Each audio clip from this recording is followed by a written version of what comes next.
What's the easiest choice you can make? Window instead of middle seat? Picking a vendor who sends a great gift basket? Outsourcing business tasks you hate? What about selling with Shopify?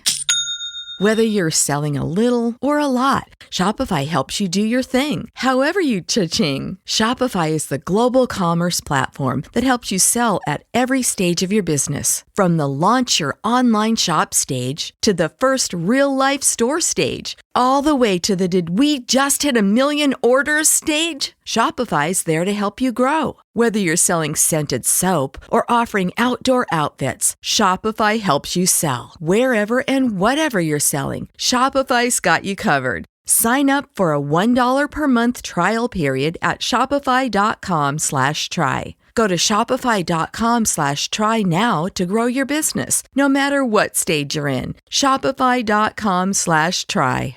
City. Isn't it about time for somebody's favorite radio program?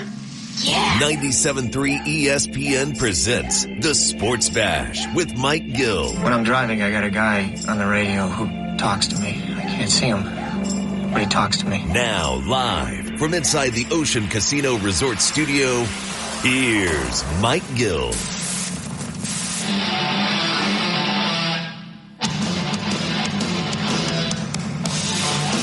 We are live on a Tuesday edition of the Sports Bash, 97.3 ESPN, the 97.3 ESPN free mobile app. Breaking news as we start today's show. JT Realmuto on the injured list. Meniscus surgery coming. The meniscus injury in this town, it just keeps on coming and coming and coming. We'll get into that in just a minute. Just getting back from London. I might be a little jet lagged today, but I'll do my best to remember some of the sights and sounds. I said this yesterday. I said this Sunday, actually. I don't know what day it is. Today's Tuesday. So Sunday I was at the game. That game was a top 3 sports experience that I've ever had. It was a top 3 sports experience that I've ever had. I'll explain and why. I don't even know that I can. It might even be number 1. I don't even know how to explain how something could top that sports experience. But I will say it was top 3 because I'm not sure I can even top it. But what I will say is the Phillies losing JT Realmuto, now that's a story. Because you can lose Trey Turner and you have adequate replacements. How are you going to get through multiple weeks of not having JT Realmuto? Number 1, you're losing your all-star catcher. He's the guy that handles the pitching staff. Now, Garrett Stubbs can handle the pitchers, and he might be okay at that part of the game. But Garrett Stubbs is 2 things. 1, a left-handed bat, so now you have another left-handed bat in your lineup. I would imagine Rafael Marchand's going to be splitting time with him behind the plate. But you also are losing your number 2 hole hitter, who is now, you're on to your 3rd number 2 hole hitter. Remember, Trey Turner was hitting in the 2 hole. Now, Turner is expected to come back here possibly by the weekend, from what I'm understanding. But you are now losing JT Realmuto out of the 2 hole. What do you do for this week that Trey Turner is not there? I mean, you're playing Boston, you're playing Baltimore. And I will say this, I feel, I don't know what day it is, I don't know what time it is, I am jet-lagged whipped. Now, I'm sure the Phillies had a little better accommodations and everything than I had. But that being said, my accommodations weren't awful, but I'm sure their travel, plane, all that, probably much better, right? I'm pretty tired, guys. The Phillies go to London and then have to travel to Boston. I mean, imagine they went right from London to Boston, maybe, I don't know. And then they got to go to Baltimore this weekend. I know these aren't far trips for them, but at some point you're wondering, how does the body clock, when does it catch up to them that they've been in London and Boston and Baltimore, and now they're losing their catcher and their shortstop's out? This is the first adversity that the Phillies are kind of facing, in my estimation, right? The first time that the Phillies are having a little bit like no Trey Turner, no JT Realmuto. How many teams can handle losing a player like Trey Turner? Well, the Phillies were able to push through that. how many teams can then also lose their all-star catcher at the same time and expect to keep going? That is something that we're going to have to see. 609-403-0973, 609-403-0973. It's the Sports Bash Live, 97.3 ESPN, the 97.3 ESPN free mobile app, streaming live on the X platform at 973 ESPN. Use the hashtag SB Live, by the way. So that's really the big story that kind of just hit us right as the show started. Real Muto's been playing hurt, 10-day DL. He's getting the knee fixed. He's going to undergo right knee surgery. It's a meniscus tear, or I don't want to say tear. I don't know the right verbiage. We'll get. We had Dr. Chow on. Remember, Dr. Chow was on with us at the Super Bowl, and he was talking about. Dr. Chow was on with the Super Bowl talking about Embiid's knee. So we'll get some of that audio cut up for you, and we'll play some of that here in just a little bit. But JT Realmuto being hurt to start things off today was not in the rundown, right? That was not in the rundown. What was in the rundown was a experience like no other. I had never been to London before. It was something that I really wanted to do. And the fact that I got to go see the Phillies play in London. I grew up, I'm a baseball fan. I've played baseball my whole life. I still coach baseball. Baseball is my favorite sport, okay? Getting the opportunity to go to London to go see the Phillies was unbelievable. I mean, London is an amazing city. It's a massive city. The locals really had no idea that there was a baseball game there. This baseball game got swallowed up by that city. But the people that were there from here, they were so into this game. It was like a Phillies home game. I mean, they outnumbered the Mets fans probably 5-1, 6-1. What you heard on TV was accurate. It was all Phillies fans. And the atmosphere in there was like a World Series game. Like I said, it's a top 3 sports experience for me. And I'm just saying 3 to be somewhat vague because I don't know that I can come up with 1 and 2. I was at the Roy Halladay no-hitter against the Reds in the playoffs. That's probably number 1. It was like the most electric atmosphere at the end of that game. The guy throws a no-hitter. I was at the game, with the grand slam against the Brewers, Shane Victorino. I mean, that was an electric atmosphere. I was at the game the Phillies won in 2008 to go to the World Series against the Dodgers. I mean, that was pretty cool. But this was like a soccer game meets the World Series. I mean, the way they brought them out from behind home plate and they came out together and then went up the lines and you had the London black cab cars with fireworks going off whenever somebody hit a home run. And it was just, it felt like a World Series game. The atmosphere was so cool, so awesome. And then, when Stott comes up to hit, the whole place is singing his song. I mean, you're in London, for God's sakes, and everybody there knows his song. Yeah, the Phillies lost the game on Sunday, and it was disappointing the way they lost that game. But it was more the spectacle than it was what the game meant. We all know the Mets are 17 games out of first place. Them winning that game's not changing their season. And the Phillies losing that game is not changing their season. And you could make an argument in that game, JT Realmuto, the play that he didn't make kind of cost them. It looked like Jose Alvarado and him weren't on the same page. He might have crossed him up or something in that ninth inning there. The ball kind of hit off of JT's thumb. In fact, when I saw there was a breaking news that Realmuto was getting put on the injured list today, I thought it was going to be with a broken thumb. The way he tried to catch that ball, it looked like it kind of handcuffed him. But I'm not worried about Alvarado. I'm saying, look, those guys, everybody is affected differently by the time change. Some of those guys might have bounced right back. Some of the younger guys, maybe some of the older guys didn't bounce back as quickly. I'm not going to sit here and say, man, I'm really concerned about Jose Alvarado. What I am concerned about is, can the Phillies move on and pass not having JT Realmuto? Can the Phillies make up for not having not 1, but 2 number 2 hitters in their lineup? Because Realmuto, remember, started the season at number 4, right? and then they moved him to the 2-hole. So now he's replacing Turner. So now who goes to the 2-hole? Well, let's try to figure out what is happening here. I would say, and this is something that Scott Lauber tweeted about 20 minutes ago. He said the Phillies didn't include a timetable for JT Realmuto's return in their announcement about his meniscus repair. Not every meniscus surgery is the same.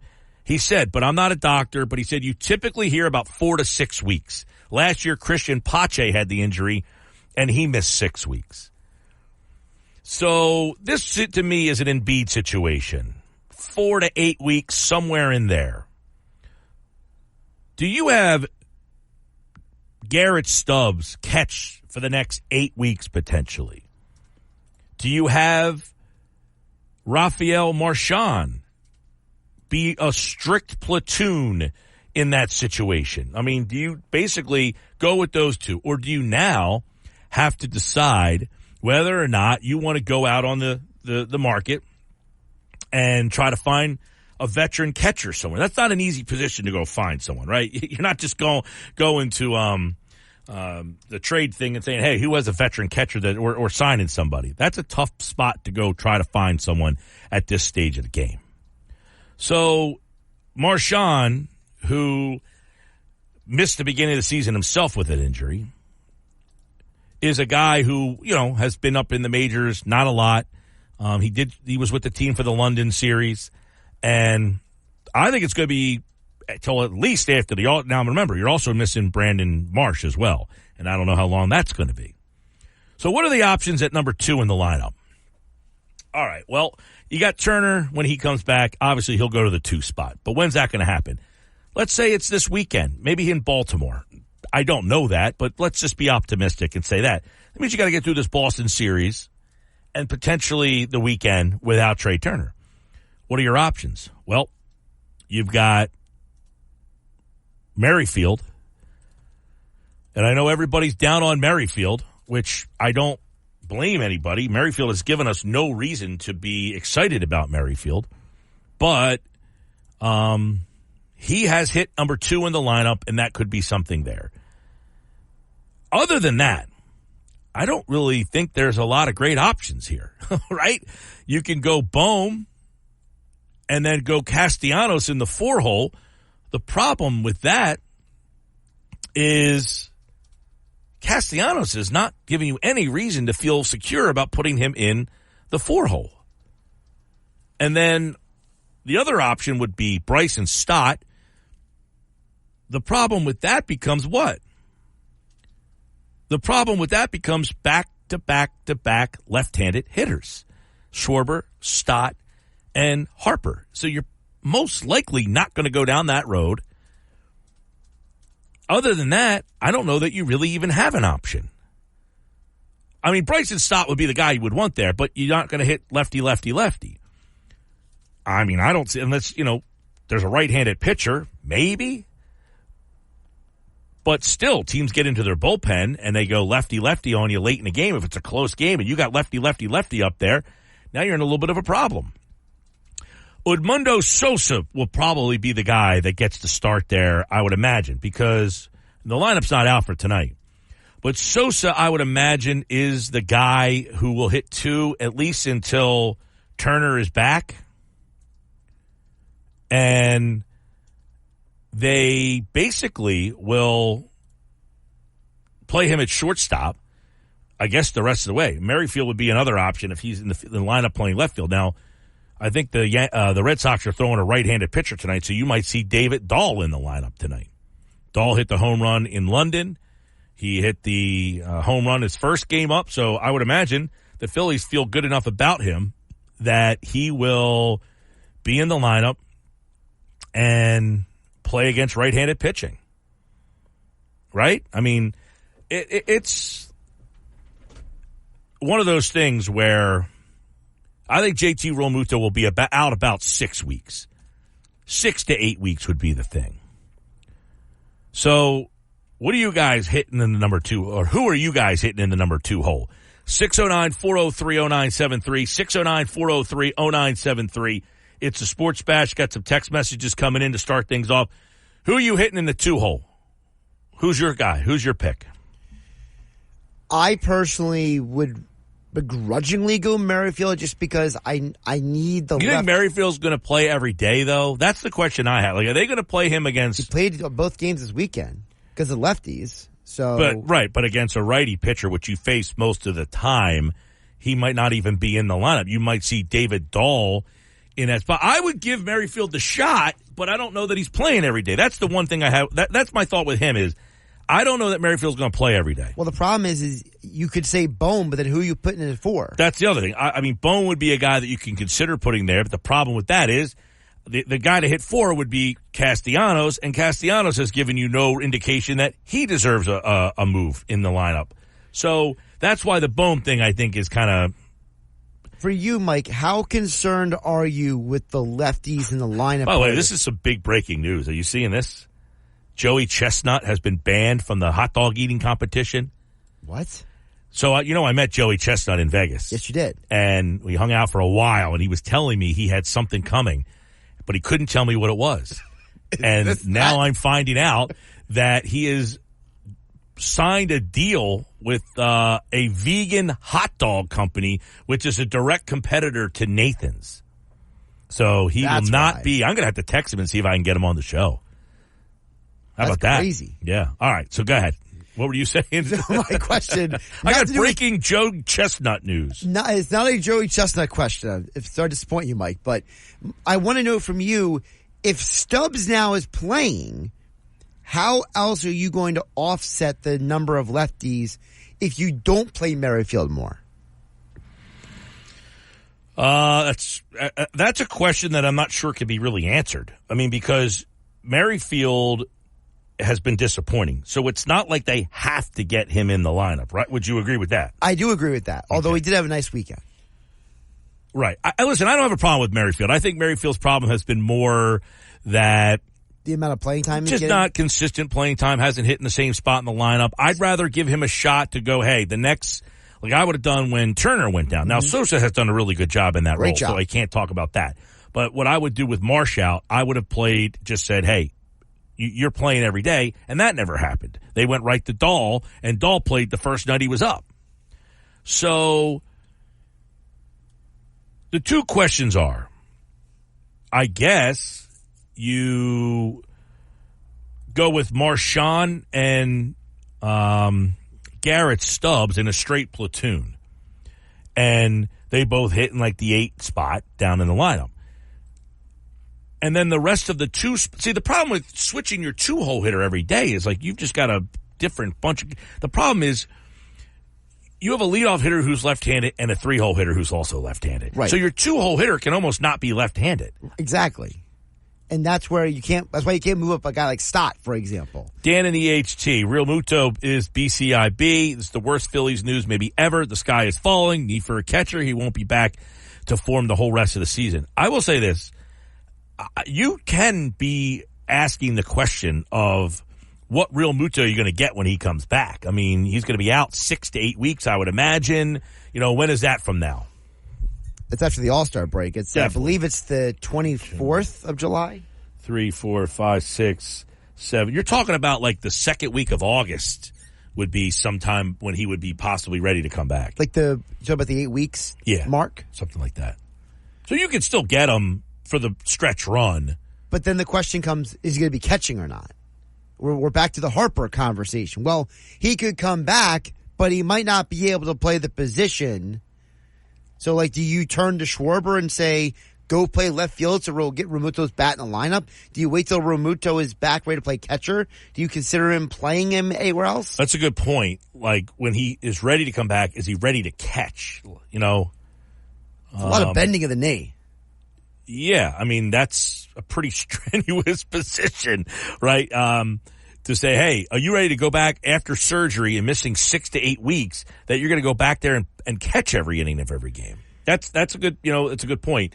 One of the things that Dr. Shao mentioned to you, Mike, at the Super Bowl was about how the reason why NBA players, it takes so long for them to come back is because of the amount of jumping on their knee. Well, this is a completely different type of strain on the knee. You're just sitting there bent for hours on to me, being a catcher with this injury is is it as bad? Because like the problem with the catchers, I mean the NBA players, is you are moving laterally so much, right? Whereas this is you're constantly just bending down so much. So they both pose different issues as to why they're right. Different complications for why it's going to be difficult to come back. You know, it's the idea that, again, if maybe Real Muto played a different position, maybe we will look at this a little differently. Yeah, and this goes back to another thing. You know,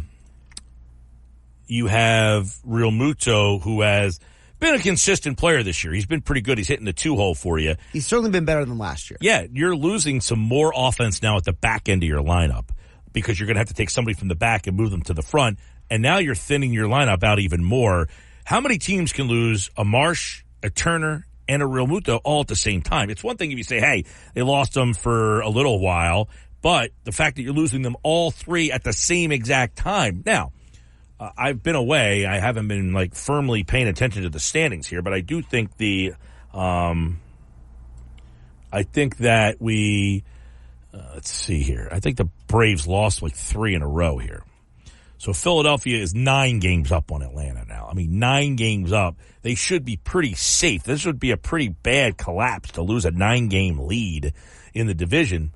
But you're starting to get guys that, you know, that are key, exactly, that are key players on this team.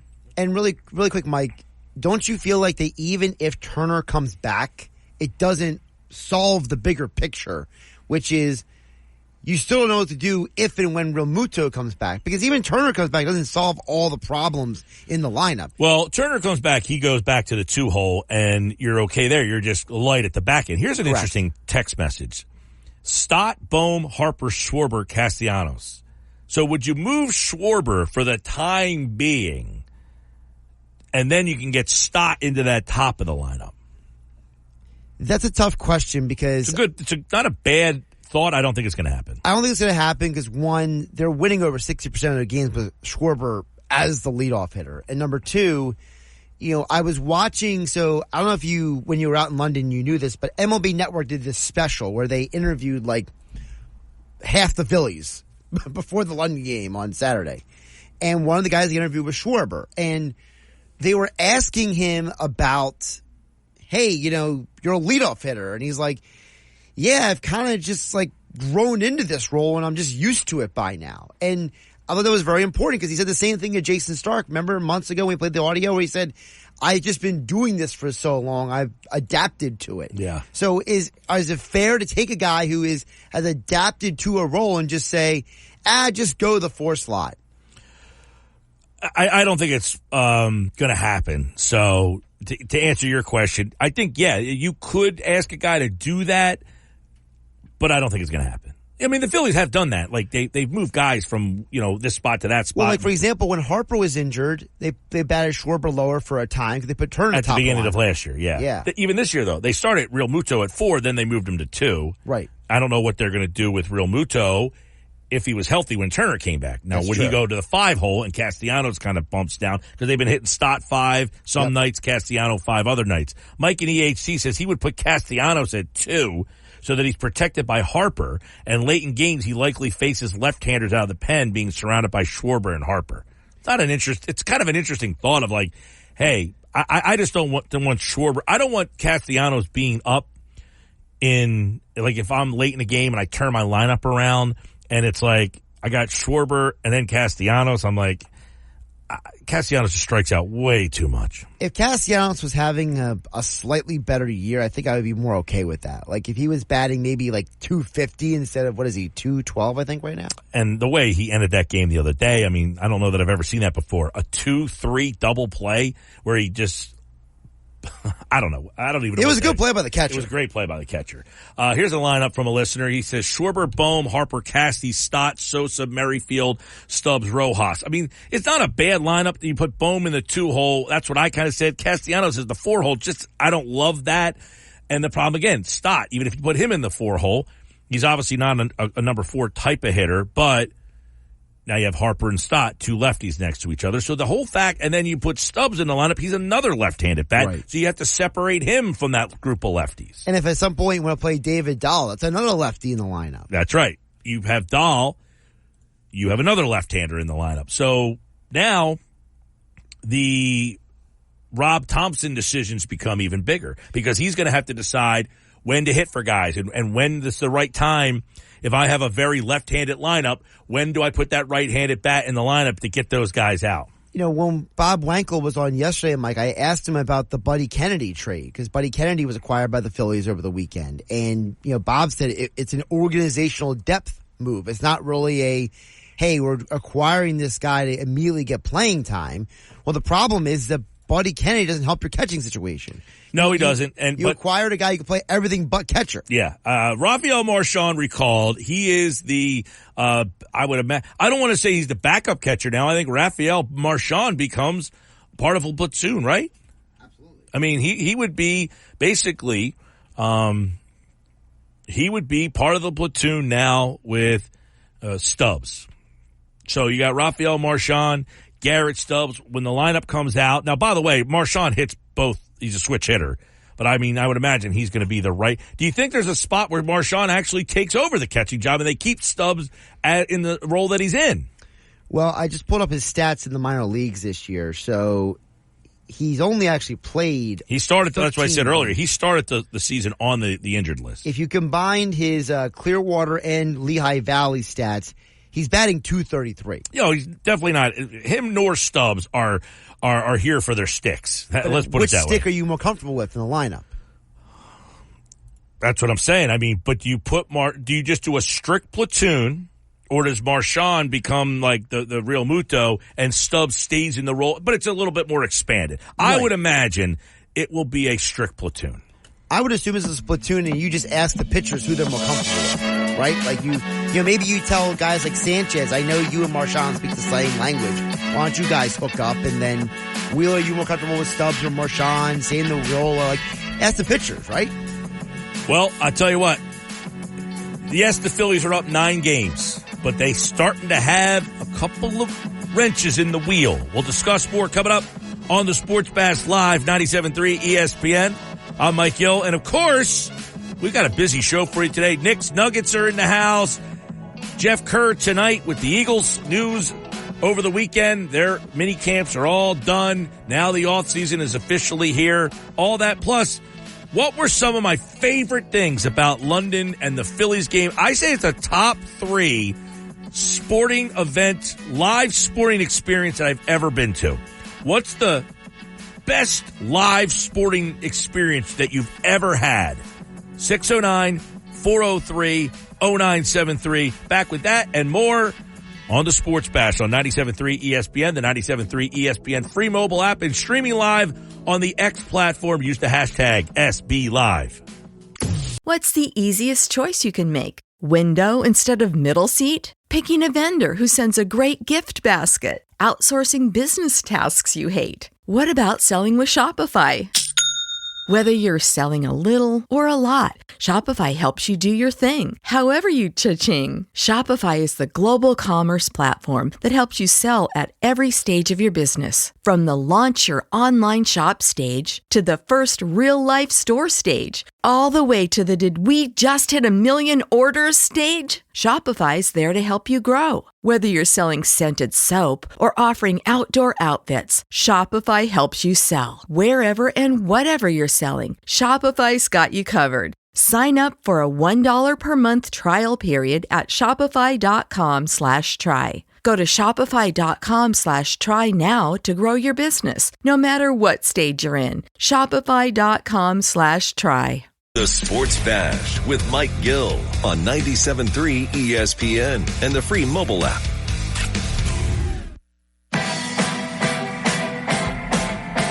.233 on the Sports Bash. What's up, everybody? Mike Gill back with you from London. Yes, I was in London at the game on Sunday. I did not go to the game on Saturday. I was at the Bermondsey Beer Mile. I found out I was saying it wrong. It was not Bermondsey. It was Bermondsey. But they had a great set up over there for this baseball extravaganza. Now, a buddy of mine just texted me. I said, the game was a top 3 sports event live that I've ever been to. He said, what are 1 and 2? And I said, I guess the Halladay no-hitter, the Phillies beating the Dodgers to go to the NLCS. He said, those are games, not events. So does that make this the best sporting event that I've ever been to? Well, in the past, Mike, you have said the ShopRite LPGA Tour is one of the best sporting That's events. one of my favorite things to do here locally. I love that event, but I wouldn't put it on par with what I did this weekend. Okay. I love that event. I'm so upset that I missed it this weekend. So what about, like, for example, you went on the trip to Pittsburgh last year with Philly Sports Trips. It's still a game. Like, his point is, a game is not an event. Mm-hmm. Like, it's just a game. Like, the Super Bowl is an event. Right. So, like, you've been to plenty of Radio But I have Rows, not been to the Super Bowl game. But as one of the Radio Rows, experience-wise, stood out more than the others. Yeah, I mean, I've had a blast at these Radio Rows. I mean, but it was nowhere near this. This was unbelievable. I mean, the draft when it was in Philly, that was awesome. That's an event. That's an event. I would say this was more fun than that, but that was still awesome because it was on, like, the event of it was that it was at the Art Museum. It was a unique venue. You know, we did the show from there. I was like front row. I mean, I was like right there on the stage pretty much. So I enjoyed that, but it wasn't this. Was there something that you participated in at West Virginia that was maybe high on the list of events?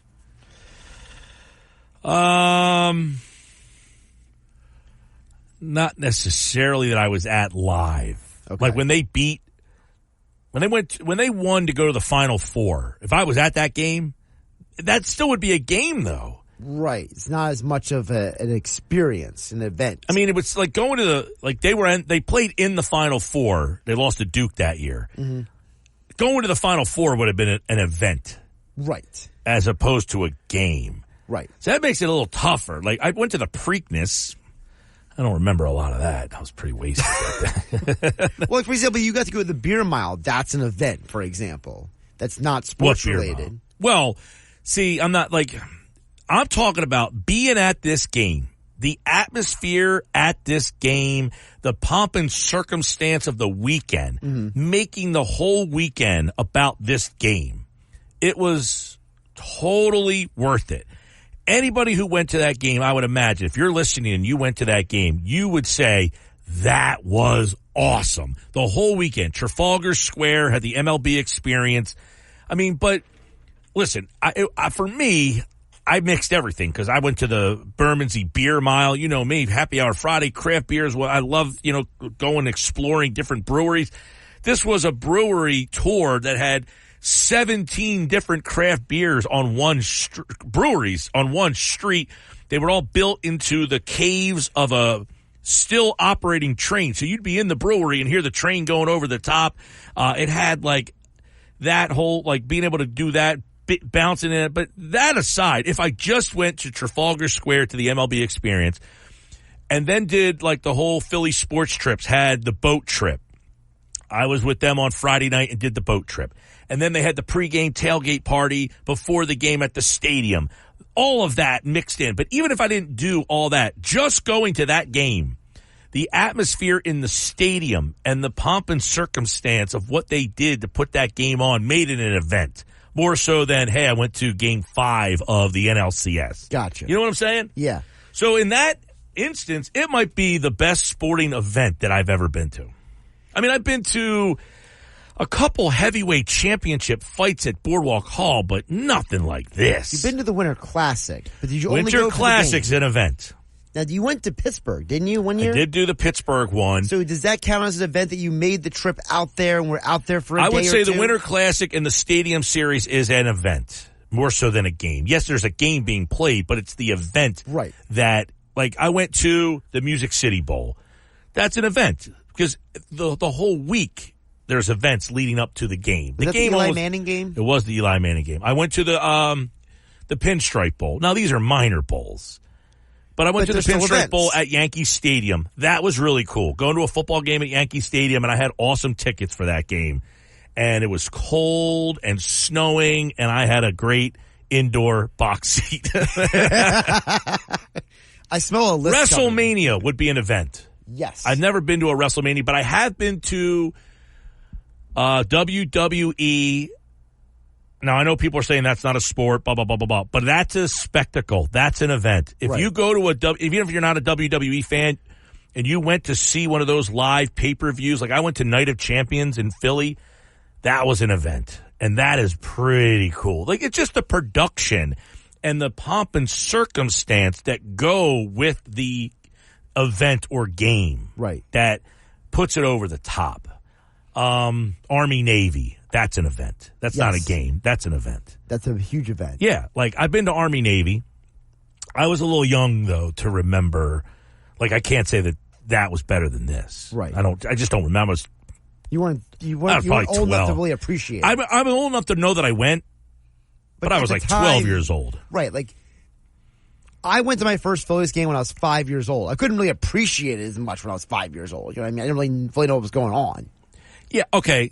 If you went to the Phillies World Series parade or the Eagles World Series parade, that would be a sporting event. That's an event. That's an event that if you went to that, you would say that's one of the most memorable sporting live experiences of my life. Yeah, especially the Kelsey and Utley, right? Absolutely. That's Absolutely. the highlights of it. Jeff in Galilee says he went to the NFL experience in Tampa when Brady won the Super Bowl.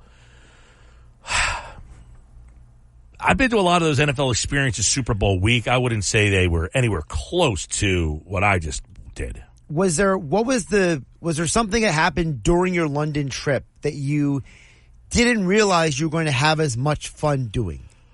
That's a good question. I mean, I just loved exploring like the breweries and the pubs and all of that. I mean, I could have made that a week. Right. And like I went to the MLB experience on Friday and Saturday. Well, as soon as I walked there, I saw Doug Glanville. It was like the first, and I had just had Doug on the show last week. And I walked up, we talked for a little while. Awesome. Then I saw Tim Kirkchin. We were talking for a little while. I heard you mentioned that on Billy Schweim's show on Sunday. Even Kirkchin though, and they were overwhelmed by like what they were like. This is unbelievable. You have two guys who travel all over the place doing this for a living, and they were overwhelmed by how cool this event was. But like, you know, for instance, we flew 6:30 Thursday night. Wednesday night. We landed, it was 6:30 at night. We landed at, say, 7 o'clock in the morning. Okay. Thursday. Flew through the night, landed Thursday, took the train from the airport to the hotel. Okay. Dropped our bags off and just went. Was the hotel close to the train station? No, it's like an hour jaunt to do. It's a pain in the butt to go from Heathrow. Okay. I mean, it's an easy train, but it's just like you're stopping up. It's like an hour. Gotcha. Dropped the bags off, and from there, just went. I got home at 2 o'clock in the morning that day, just because we just kept pushing and pushing and pushing. Don't fall asleep. Don't fall asleep. Don't fall asleep. And we end up at Passyunk Avenue, which is a Philly-themed sports bar. And for those of you who follow UK Phillies on Twitter, you know UK Phillies on Twitter? He was there. Rob Thompson's there. Rob Thompson bought the whole, like, paid the tab for the whole place. So I told the story on Billy Schweim show. Yep. I went to the bathroom, and there's a guy in the bathroom. And he says, "Hey, you here for the game?" I said, "Yeah. I just got here today. I'm kind of running out of gas. This must be somewhere around midnight." And he says, "Oh, I'm the Phillies pitching coach, Caleb Cotham." I said, "It's an odd place." Odd place to introduce yourself. Odd place to introduce yourself, but nice to meet you. How you doing? But, you know, just sitting there, you're sitting there having a beer with the Phillies pitching coach. Like, the rest of the night, he was just kind of hanging out. Like, but the Phillies full staff. So if you knew where to go, you could find these people. Like, you know, hey, we hear that there's some Phillies over here, or there's some managers over here, or there's some former players over there. Right. That whole, like, build up to the game. The game became very secondary. Now, did you hear the larger story of the Rob Thompson buying the beers? Like, what went into that? No. So Rob Thompson was MLB Network, and he told this long story. So I'm just going to cliff notes it for you, Mike. Basically, he said that the other coaches came to him and said, "Hey, we're thinking about going to this Philly bar." And he said, "There's a Philly sports bar in London." And he's like, "Well, I gotta go now." He's like, the Passyunk Avenue was the name of the bar. Right, there's three of them. Right, but Thompson said he had no clue it existed. Right, but I'm saying, so there was three of them. So if you didn't know which one he was at, you kind of missed out. Right, but Thompson The said, one that he went to was Yeah. actually near our hotel. Gotcha. So we walked there. So Thompson said that the coaches were already going to go out. And he's like, well, I got to see this place. Like, if Yeah, there's a apparently Philly the whole sports bar- coaching staff came together. The whole coaching staff. Yeah, correct. I did not see Rob Thompson when I got there. Caleb Cotham was there when I got there So when with a couple other people. But he Kevin actually, Long, we maybe? sat and talked for 20 minutes. Nice. So Thompson explained on MLB Network, he said that, when he was at the bar, he said, hey, I want to buy everyone in the bar a drink. Yes. But he told the bartender, he gave the bartender a bunch of money. And Yes. he said, set aside this much for the tip. He said, just keep buying people drinks until you run out of money. That's what I was told by the bartender. Yes, that Rob. So we went to the bar. My cousin was with me. We ordered drinks. And he said that Rob Thompson picked up the tab. Basically, that was it. Like, Rob Thompson picked up the tab for the rest of the night. You were like, wait, what? So I said, I'll take 2 more. We got there kind of late. That's one thing. The bars and pubs close like around 11.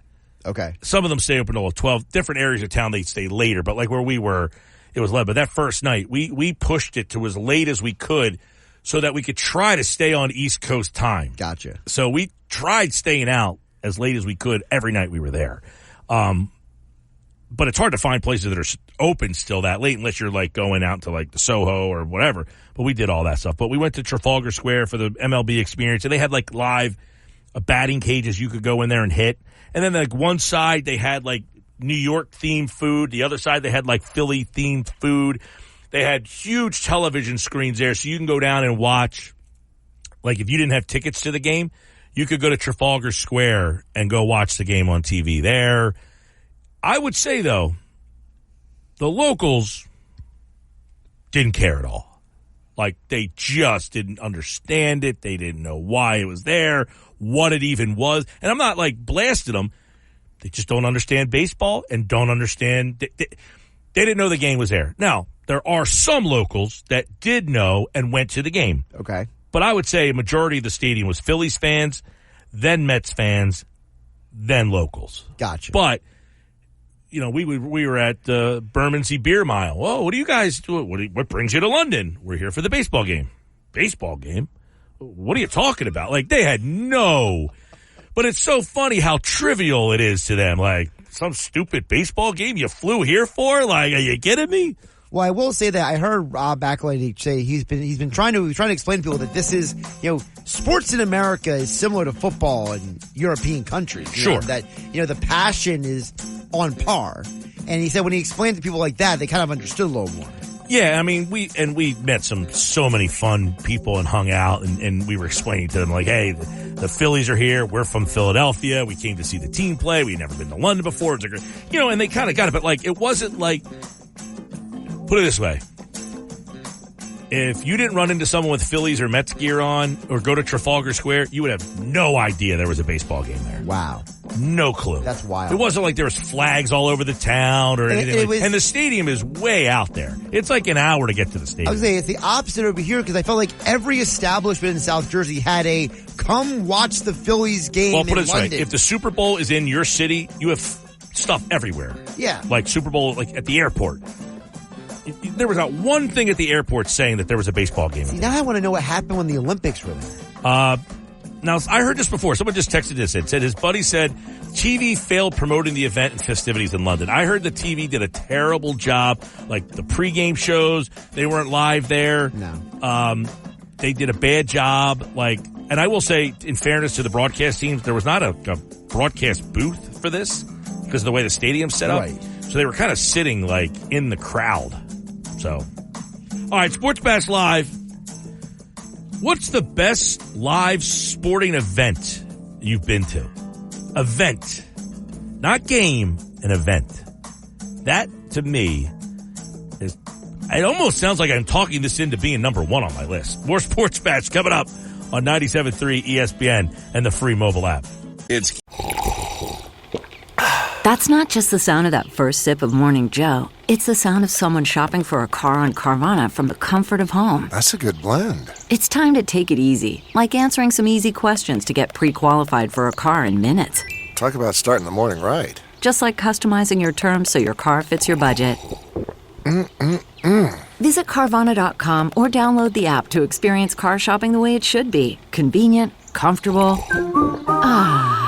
Mike Gill. And I am the voice of the voiceless. On 97.3 ESPN and the 97.3 ESPN free mobile app. Sports Bash Live, 97.3 ESPN, the 97.3 ESPN free mobile app. I'm Mike Gill. What's up, everybody? The Phillies have placed catcher JT Realmuto on the 10-day injured list, right knee pain. It's a meniscus injury to fill his spot on the roster. Rafael Marchand was called up from Lehigh Valley, the Iron Pig. So that's the breaking news today. I don't think we have a Phillies lineup yet. I'll do one more quick check. And I would imagine the Phillies are going to go with Sosa in the 2-hole. That would be my guess. But we'll see what they do. Usually right after 3 o'clock, they'll have the lineup out there for us here on the Sports Bash Live, 97.3 ESPN, the 97.3 ESPN free mobile app. I think, my guess is Sosa will hit in the 2-hole. Maybe Merrifield if he's in the lineup, but, there's a right-handed pitcher tonight, so you could see David Dahl in the lineup. We'll get that for you on the other side. Plus, Frank Close, our Phillies insider from 97.3 ESPN.com, will give his thoughts on what the Phillies might do. His Phillies mailbag is coming up next here on the Sports Bash. I want to tell you about a deal I have for you, though. Back here in the States, where we drive on the right side of the road, that was a little weird, right? How about a new 2024 Acura from another Acura dealer over at my friend Rocco at Key Acura of Atlantic City? He will beat that price by $500 and give you an additional $500 on your trade if you bring a written estimate in for a new 2024 Acura from another Acura dealer. Go get the estimate, bring it to Rocco. He'll beat it by $500 and give you an additional $500 on the trade. Now through June 30th, get a 36-month lease on a 2024 Integra for just $299 a month with $49.95 down. Key Acura, Tilton Road, Atlantic City. This is the Sports Bash with Mike Gill on 97.3 ESPN and the 97.3 ESPN free mobile app. Now live from inside the Ocean Casino Resort Studio, here's Mike Gill. Sports Bash Live, 97.3 ESPN, the 97.3 ESPN free mobile app. I'm Mike Gill. So I just was texting with Joey Chestnut about this news. And he's been banned from the Nathan's hot dog eating competition. But it sounds like he is hoping that this will be able to be, the fences will be mended here. There's your update on Joey Chestnut. Can't not have Joey Chestnut in the hot dog eating competition, right? So if we can get Joey Chestnut in the hot dog eating competition, it will be a greater place and greater country for all of us. He's an American hero, that Joey Chestnut. All right, so I got breaking news on Joey Chestnut. I'm confirming with him. But right now, we got big news on the Phillies. And Frank Close, 97.3 ESPN.com, is in the house. So let's bring him in for this week's edition of the Phillies mailbag. Frank is back, and we got a lot of questions, I'm sure, that came in previous to the big news today. So let's start with the big news today. Frank, JT Realmuto, right knee pain, meniscus injury. Would imagine it's going to be 6 to 8 week type of situation. Rafael Marchand is up. Is it a Marchand Garrett Stubbs platoon for the foreseeable future, or is Dave Dombrowski going to be on the phone? Well, I think they're going to let this play out a little bit first. Garrett Stubbs is actually, at the plate. He got off to a rough start, but Phillies have won 10 of his 14 starts with him behind the plate. So my guess would be that they want him working with the pitching staff as he has been and has been performing very well behind the plate as the catcher. And then we're going to see if the bat can get going a little bit. Certainly Garrett Stubbs got off to a really rough start in that regard. He's picked it up a little bit lately.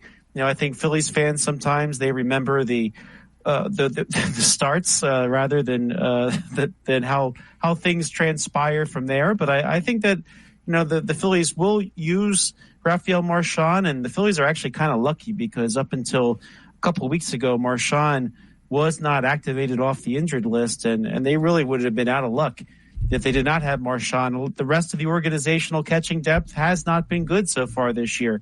Marchand had a back issue. He didn't play at all in the spring, and it took him till just a couple of weeks ago to really get moving. So they'll see what he's got in the tank after that injury. But I think for the Phillies, the good news is Stubbs, he is performing very well as the team's catcher. And then even though his batting average on the season is kind of low, in his last 7 games, he's been batting .278. So maybe he'll give you a little bit of something. But man, Mike, when I saw Stubbs leave that game or enter the game in London as a pinch runner for Real Muto, I thought something was up.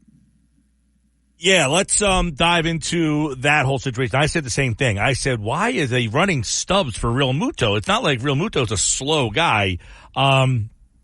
Obvious question would be, who moves to the 2-hole? Turner reportedly, or there have been some thoughts that he could come back this weekend in Baltimore.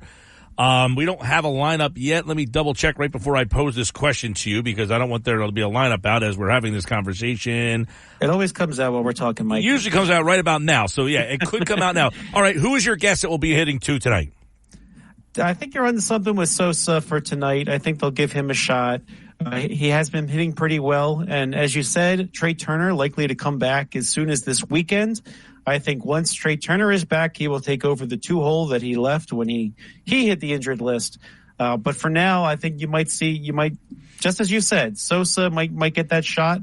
And then you might see at the same time the Phillies go with Merrifield. I wonder how the lineup will shake out tonight. They are facing a righty, which means the lefties will be in the lineup. So I don't know. Maybe they'll.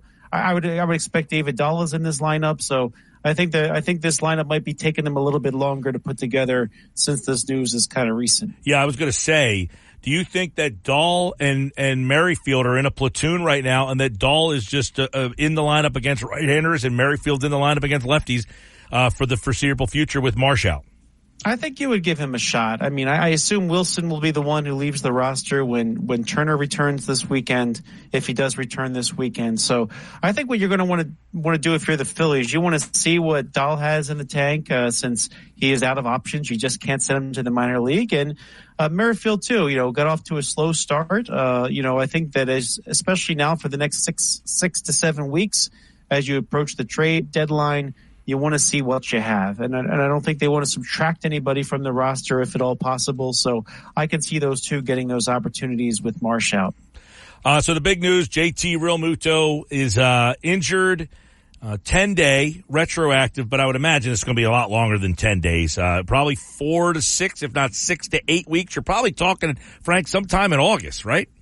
Yeah, I was looking at the various catchers that have had this injury. Again, this is really quick research right in the last hour or so. But the last one I found that had that similar injury that was a catcher was Ben Rortvedt, who was a catcher for the Yankees in 2022. He hit the injured list on May 22nd, started his rehab stint on July 12th, and wasn't activated till August. So, I think that the sense of urgency might be bigger to get a Real Muto back as opposed to Rortvedt, who is not a starting catcher. So, but I think that kind of gives you a sense that this is something which will take a while, and I would think the 6 to 8 weeks is kind of consistent. Other catchers, AJ Ellis, one-time Philly, he also had the injury. Rene Rivera, Salvador Perez, and a lot of those were about 2 whole months. So I think the Phillies need to really see what they have with Stubbs and Marchand, and this is going to give them an extended look. And again, the trade deadline is coming up at the end of July. Maybe they'll go and get somebody if they're not liking what they get out of those two in terms of their performance behind the plate. Well, the first question in this week's mailbag is from James. So he says, who did the target at the trade deadline? Outfielder, closer. I guess you got to throw catcher in there. I mean, there were some people that thought that a backup catcher was something that maybe they should have targeted anyway. The upgrade over Stubbs in the offseason, that did not happen. But is catcher now something they have to think more about? Or is that just, hey, we're up 9 games. We're going to get JT back. Let's continue to look at what we need to. I think it's a wait-and-see situation whether you add catcher to the mix. I mean, Rafael Marchand, highly thought-of prospect for the Phillies for many years. The times he has come up to the major leagues, he has given them a little something. But it's probably time for Marchand to basically show with his performance whether he belongs or not. The Phillies ended up with an extra option year this year. They were able to finagle that thanks to his injuries. So he will be out of options after this year. So this is the year to see if Rafael Marchand belongs in the organization. And what better way is to give him some playing time? Let me stop you with him real quick. What do we know? What do you know about Marchand? What should we expect? I mean, is he a guy that, like we were talking before you came on, Frank, does he take over the job and Stubbs stays in the same role that he was kind of in, or is this a straight platoon situation? Well, Marchand's a switch hitter, so you can play him against righties or lefties. I would imagine, though, he's a better right-handed hitter. Yeah, I think the Phillies would probably focus on the pitching more than they do the offensive production they might get from someone behind the plate. And right now, it's not Marchand who's worked with the Phillies pitchers. It's not Marchand who has a really good track record as a backstop this season. So I would expect Garrett Stubbs is going to get the bulk of the work, at least right now. And then they'll try to mix Marchand in, get him used to the pitching staff, and see what he can provide the team. The unfortunate thing is he did not have spring training with the other catchers. And if you had Marchand at spring training and he got to work with the pitching staff, I think you'd feel a little bit better about playing him more often. But it is time for him to show what he can do. So he's the kind of guy that is he known more as an offensive guy or a defensive catcher? I think there was potential for both with Marchand, but unfortunately, I mean, when you have JT Realmuto as your starting catcher, JT Realmuto has not been getting hurt, so the opportunities have been few and far between for Marchand to come up, and then unfortunately this year he had that injury going into spring training. So I think this is an important time in Marchand's career to show the Phillies what he has to give them, and if they don't like that answer, then maybe they add some additional starting catching depth or backup catching depth when you get to the trade deadline. So let's go to James's question about outfield or closer. There's been a lot of reporting about this and a lot of conversation leading up while I was gone. A lot of people, I was around a lot of Phillies fans this weekend, man, and everybody was talking about what they need to do. So let's answer James's question, outfield or closer. Well, I think the answer is probably both. There's been certainly enough smoke lately to indicate that the Phillies are indeed engaged on the trade front, and it sounds like outfield is probably their primary place that they're looking for help. And Jim Bowden, Sunday on the front office on MLB's network radio on SiriusXM, he was saying that he heard this week that the Phillies are looking for outfield help, and then today he followed that up with a piece where he suggested three names. One is Lewis Robert Jr., who we were talking a little bit about last week. That's kind of the big name, I think, on the trade market for an outfielder. Tommy Pham and Jake McCarthy. So those are two White Sox players and one Diamondbacks player. And what Bowden is saying that the Phillies could match up on a blockbuster trade for Robert Jr. Now, he had a breakout season last year, really thought of as a prospect up until then. I think he's kind of been underwhelming considering the hype that he had going into the major leagues. And the nice thing about Robert, though, is while he would have been a free agent after 2025, he worked out a deal with the White Sox where he's signed through his rookie contract, and then there are two club options for $20 million each for 26 and 27. So if this guy becomes the star that a lot of people thought he would, that's a pretty friendly deal for a team to keep him around for a while. But he's battled some injury this year. He's only been batting 192 so far this season for the White Sox. But he sort of is the big name out there. And Tommy Pham, the Phillies were kind of linked to him last year, and then he ended up joining the Arizona Diamondbacks. And maybe you remember how that went in the playoffs. He had that big home run against the Phillies in Game 6 of the NLCS. And McCarthy as well. He was on that Diamondbacks team last year. He was kind of a platoon left-handed bat for the Diamondbacks these several years. And so that kind of tells you that the Phillies could be considering that as an option as well. David Dahl right now, he's kind of filling that role. If Dahl sticks around, maybe they don't think McCarthy is an upgrade over him. But one thing, too, that Bowden said, Phillies are probably in on relievers, too. But it sounds like, the one name that we keep talking about, Mason Miller of the Oakland Athletics, it sounds like the A's have very little interest in trading him. So I think we're going to have to wait and see. There's a lot of teams that are still in this. a lot of teams around that 500 mark, which, a good week puts them into playoff contention. So I think we'll see later on who the relief arms are on the trade market. And I think the Phillies, like a lot of teams that are in contention, there seems to be an annual relief pickup for almost every single team. And I would expect the Phillies to be doing that once again. Yeah, I know that a lot of people, Alvarado blows the save the other day. I don't even know if it was so much, I think JT, that ball, I don't think got crossed up. It was hard to tell from where we were sitting. But it looks like a ball that JT probably should have caught, right? Yeah, could be an indication that JT wasn't feeling well. I mean, JT looked banged up even before he got banged up a couple times in the last week, right? The one foul ball to the crotch, one foul ball off his chest. So it was clear that JT was struggling a little bit during that series. So right. I wouldn't be shocked if that led to that. Right. So a lot of people, complaining about Alvarado, like, hey, he blew a save. But Alvarado, how do you feel about him as the closer? Well, I think he's going to get the key outs against the top lefties at the back end of the bullpen. It'll be him. Some days it'll be Jeff Hoffman another. But he is kind of the go-to reliever. I mean, this was like the one blip. And you could also nitpick, could Bohm have played some better defense there that led to some of those runs? I'm not going to kill Alvarado for that. I think of all that happened that was bad, I would have liked to have seen a better Nick Castellanos at bat at the end there. He just came up swinging. No matter what was thrown, he was hacking. And unfortunately, that was not a good at bat.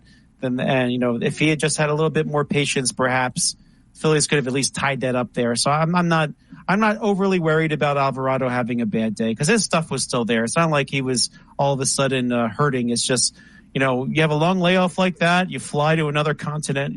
Maybe your control will be a little bit off. All right, Frank, obviously, and by the way, let me give another update to the Phillies lineup. I have not seen anything, and I still do not see anything here. So the Phillies do not have a lineup out tonight in Boston against the Red Sox. Let me get into that real quick. London, 2 days, home, they got yesterday off, now Boston, and then Baltimore. Not an easy part of the schedule here, and now you're down 3 pretty key everyday players.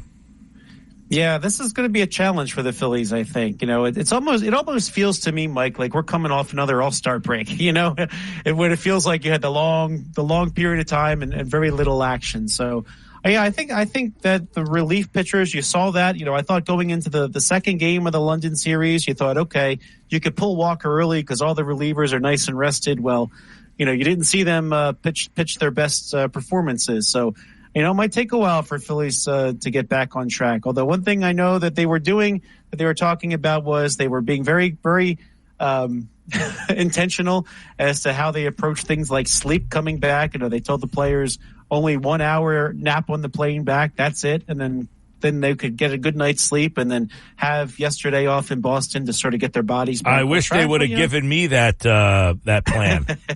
I didn't think I'd see you today, Mike. So I probably shouldn't be here, Frank. so yeah, the jet lag is a real thing. So I would look into that. Hopefully though, if you get a good outing out of Zach Wheeler, if the others are a little bit off, I think the Phillies will do okay, and then they can get back into the routine. Yeah, but they're 2 tough teams. No, that's what I'm saying. Is like the fact that, hey, they got to have some sort of jet lag. No matter what's going on, the time change is something. There's jet lag involved there. But then having to go right back on the road and not sleep in your bed again and then go right back on the road again. I know they're easy trips to Boston and Baltimore, but Baltimore's one of the best teams in baseball. Boston's okay, but after that road trip, the schedule makers didn't do them any favors. No, I don't think so. I think it would have been nice for them to go home after a trip like that to London. And I think we're gonna find out a lot this week about how well that they can adapt on the fly. But this is going to be a challenge this week. I think that's very, very fair to say. No doubt, this is going to be a tough week, and now you have to do it with some injuries. And obviously, as we mentioned, the lineup not out tonight. We're keeping our eyes on that. When that comes out, we'll get it for you right here on the Sports Bash. JT Realmuto on the 10-day list. Let's get a couple quick questions here. We can kind of combine the two here. A lot of people looking at the draft, what the Phillies might look at there. And then Hugh wants to know any chance the Phillies bring up a guy like Mick Abel to pitch this time of year. If all these guys getting hurt, would they start to look down to the minors to a guy like Abel? Well, I think the next man up is probably Michael Mercado. I didn't really get much into him there, but Mick Abel's been struggling a little bit at AAA Lehigh Valley, and I think that's one reminder when we look at prospects, we look at the draft, we look at who's in the system. I mean, they're still prospects, but two, there's a lot of learning to happen. I think what you're seeing is a lot of guys, they breeze through the lower levels of the minor leagues, and then when they get to say AAA, they start to get a little bit of competition that they weren't used to. You're starting to see more discipline from the players as they rise up in the system. You're seeing some guys who were in the major leagues now back down at AAA, and they've learned a thing or two while they were up at the major league level. So I think when you're looking ahead in terms of who could help them down the line, I would put Michael Mercado as the number one guy. I think he's a guy pitching very, very well, AAA, Lehigh Valley. Very few innings under his belt. I think they're intentionally keeping his innings down so that he can perhaps help the team down the line. And I think that's been a very intentional thing we've seen with other prospects in the system. George Klassen, who we were talking about a few weeks ago, he actually just got the promotion up to Jersey Shore, as did Aiden Miller. Perhaps a little bit sooner than the draft that I was thinking that it would take for them to get that rise to Class A. A lot of them are showing the talent at the lower levels, but you want to keep their innings held back a little bit so that they can help you down the future later. So Mick Abel, he's pretty young. He's 22. I'm starting to wonder if we'll see him this year at all at the major league level. But he's still throwing hard. Still shows he's got the stuff. He's got to learn how to pitch, I think, and that's what we're looking for in Mick Abel at this point. All right, there you go. Phillies mailbag. Generally, when Frank is on, we do get the lineup for you live. That has not happened yet. I would imagine the injury to JT Realmuto probably has a little something to do with that. I want to ask you, Frank, because you were not in London. I wish I was. It was. You sounded like you had a good time, Mike. I would say it was one of the greatest live sporting events experiences I've ever been to. It was so cool. I had never been to London. The city itself is amazing. I met UK Phillies. He great. That dude was a rock star over there, by the way. Yep. And he was drunk every second I saw him. I don't know how he kept going, that guy, man. God bless him. I said I ran into Caleb Cotham, talked to him for a while. He gave me some interesting little nuggets. But how was it presented on television? Terribly. That's what I had heard. I could not believe what I was watching, Mike, that the pregame show was live from Yankee Stadium. Like I thought with something with this hype, this build up, the thing that's supposed to help launch Major League Baseball in England, I just didn't understand why they wouldn't have a live crew at the event. So Trafalgar Square was kind of like the place for everything. So they're trying to this is what I don't understand. They do these events to try to introduce the sport to another country in hopes that other countries maybe want to get like a MLB deal, like get the games on over. Nobody knew about this game over there. Nobody. I mean, yeah, it was packed with Phillies fans, not so much Mets fans. The locals had no idea. None. Now, you went down to Trafalgar Square, sure. But outside of Trafalgar Square, there was no representation from Major League Baseball. I was very surprised by that. Like normally you go to a Super Bowl, they got the flags all over on all the streets and there's so much presence that the Super Bowl's there or the draft is coming or something like. Other than Trafalgar Square, there was nothing. The stadium is so far out. Now they did a great job. The stadium was really well situated. I would say there was no bathroom. Every American arena can take a page out of this stadium. There was never a line at the bathroom. There was bathrooms everywhere. I mean, you could make a right and make a wrong turn and go into a bathroom. You could make a left and think you're making a wrong turn and you found another bathroom. The beer line and the food lines, they were non-existent. There was nobody in the lines. You can constantly just go and get food and beer and drinks and whatever you... There was very little line. So whatever they're doing, we need to take a page out of that because it was very well run there. So that's what I would say about that. Well, Lincoln. I think similarly, Lincoln Financial Field on July 31st, they're hosting Liverpool versus Arsenal in a football matchup. I don't know that a lot of people around here are going to know about that either. But I think the goal is the same, right? To try to expose the sport to new audiences. But yeah, I think the Phillies fans, they went out in great number. And I don't know if that kind of changed the whole point. If it's all Phillies fans and Mets fans anyway, like, the Eagles going to Brazil, although I don't know a lot of fans are going to make that trip from the sounds of things. Doesn't sound like it. Yeah. It doesn't sound like it. I think you're doing these things to try to expand these sports internationally and expand the fan base and expand the revenue overseas. But yeah, I think like we don't hear a lot about this football match in South Philadelphia next month. A lot of it might go on deaf ears.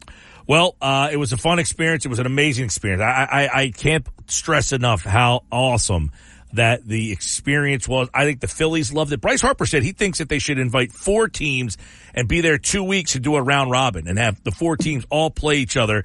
I think that's a great idea. Rob Thompson said he would basically love for the Phillies to go back every single year. I would be cool with that because I would love to make another trip back there because you could be there for 3 months and not see everything. Yeah, I think there are a lot of people like me who did not go and wish they had another opportunity, So, I think that's how, baseball is how I got to see a lot of cities around the country even, When the Phillies would go, I would make it that would be my excuse to go absolutely. See it, So I think for a lot of people, that's their excuse to go check out London. And I certainly knew more people than I could count right now that made the trip. And I think that was good for tourism and good for fans who really just want to have another experience. And unfortunately, Mike, I'm going to Baltimore and I didn't go to London. I will be in Baltimore as well. Well, I'll have to. Are you going the whole week? Are you going the whole weekend? I'll be there Friday and Saturday. I'm going to try to get home for much of Father's Day. I will be there Saturday. We will have a beer. I'll meet you at Max's Tap House. All right, Frank, take care. That's good to me, Mike. All right, thank you. All right, Frank Close, 97.3 ESPN.com, Phillies Insider here on the Sports Bash Live, 97.3 ESPN, the 97.3 ESPN free mobile app, streaming live on the X platform at 97.3 ESPN. We're going to Baltimore this weekend. Our winner from the Philly Sports Trips getting the trip down there. Saw Vince and the crew from Philly Sports Trips in London. Those guys did a great job. They really did. It was a really, really good setup. They did like a boat ride Friday night. Tons of Phillies fans, all Philly fans on the boat. 3 hour on the River Thames. And then Sunday, they did a 3 hour pregame tailgate party right outside the stadium. That was well attended and well done. The Philly Sports Trips guys, they did a great job. This hour of the show is brought to you by Broadlee's Plumbing, Heating, and AC. Broadlee's your trusted source for heating, plumbing, service, installation for generations. Call them 609-390-3907 or visit them online at broadlees.net. I'm Mike Gill. This is the Sports Bash. We've got so much more to go on today's show, including this Phillies lineup. When it comes out, we're going to get it to you. And I would imagine it's got to be here soon, so stick around for that and more. Plus, I have the latest on Joey Chestnut. Legitimately the latest on Joey Chestnut. All that more on the Sports Bash 97.3 ESPN. You're listening. This is the story of the one. As head of maintenance at a concert hall, he knows the show must always go on. That's why he works behind the scenes, ensuring every light is working, the HVAC is humming, and his facility shines. With Grainger's supplies and solutions for every challenge he faces, plus 24/7 customer support, his venue never misses a beat. Call quickgrainger.com or just stop by. Grainger, for the ones who get it done. With Mike Gill. Never thought this radio stunt would catch on so big. On 97.3 ESPN.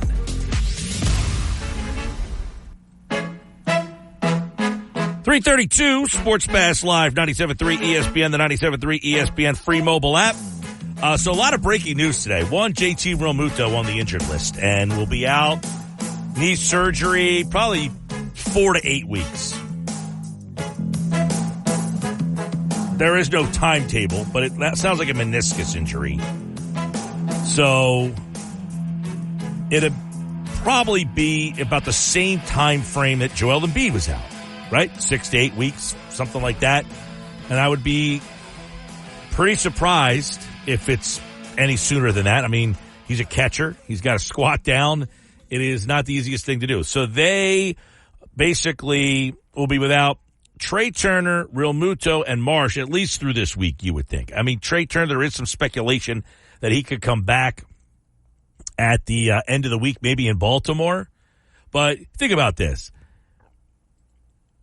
I don't know what the lineup is tonight. I still haven't seen it. Is the lineup out yet? We're just trying to piece that together. I'm guessing Sosa is going to be the first guy in the 2-hole tonight. They're facing a right-handed pitcher, which, by the way, I saw somebody on Twitter saying that based on outside of Fenway Park right now, that it seems like it's going to be like 90% Phillies fans at Fenway Park tonight. God bless the Phillies fans. I don't know how they do it. Like, if you went to, like, I said to my girlfriend when the schedule came out, hey, we should try to go to London. And then I looked at the schedule. I said, but they play Boston during the week, and then they go to Baltimore. Fenway Park, that's an event. You go to Fenway Park, that's an unbelievable experience. I haven't been to Camden Yards in quite some time, but I have been to games there, but the team wasn't very good. I'm interested to see what it's like now that the team's good and the Phillies are good. You basically get two of the top teams in baseball facing off against each other. But how do the Phillies fans in the middle of the week get up to Boston for this game to that capacity? It's unbelievable. So we got that news. Then there's Joey Chestnut news. So it's everywhere right now. I mean, Adam Schefter just tweeted. Let me give you the Schefter tweet. You ready for this, Josh? The Schefter tweet on Joey Chestnut. 15 minutes ago, Joey Chestnut has been banned from the Nathan's Famous hot dog eating contest. He has the story linked from David Purdom. Now, I have texted with Chestnut, and he did respond to me. The funny part is, let me read the article to you, Josh. You ready for this? This is not something I had planned for this day. I don't think anybody planned for this. ESPN has reached out to Chestnut for comment. They have no comment from Chestnut. Now, he has just texted me back and forth multiple times. I met the man one time. Now, the information he gave me, I'm not going to relay because the man trusted me with the information, and I'm not going to give that out. But I will say that he is hopeful that this gets cleared up. So that's what I know. Is Joey Chestnut a big story to you? I mean, it's a pop culture story, but to me, this JT Realmuto thing is just so... Now, is anybody surprised that Josh cares more about the sports story than the bigger story? You care more about the Chestnut story than Realmuto. Well, I mean, Realmuto is a big deal. I'm not belittling that. But the Joey Chestnut story, this is one of the biggest sports figures or figures, period. Like, for instance, I was asking somebody, I said, I used to work with CM Punk. They had no idea who that was. Mm-hmm. I said, but I'm hanging out with Joey Chestnut. They knew who that was. Right. No idea who CM Punk was, knows Joey Chestnut. Who would you think should be more well-known? I would think Joey Chestnut would be. Well, that's my point. Because to me, I think CM Punk would be more well-known just because he's on TV every single night. Sure. Or every Monday night he was a champion for... But you could also Joey say Chestnut's only on TV one time. But that's my point, though, is he is on TV and relevant one day a year. And everybody knows him. Right, because to me, I look at Joey Chestnut more of like a pop culture phenomenon than anything else. He is in that like weird category of like, like an author who only writes a book every couple of years and they have like a bestseller, but like bigger than that. Like CM Punk, the problem with him is he's in an environment that is kind of a niche. It's like if somebody said, like, how many people would know CM Punk versus, let's say, Novak Djokovic? Like, I feel like they're kind of like similar tier of knowledge, whereas Joey Chestnut, he bypasses every niche, every category, because the spectacle of a food eating contest is so weird and bizarre, and it's so, everyone's trying to eat food fast, so they have this idea in their head of how it should work, and then they see him do it, they're like, nah, I can't do that. So Major League Eating said in a statement that we are devastated to learn that Joey Chestnut has chosen to represent a rival brand that sells plant-based hot dogs rather than competing in the 2024 Nathan's Famous 4th of July hot dog eating contest.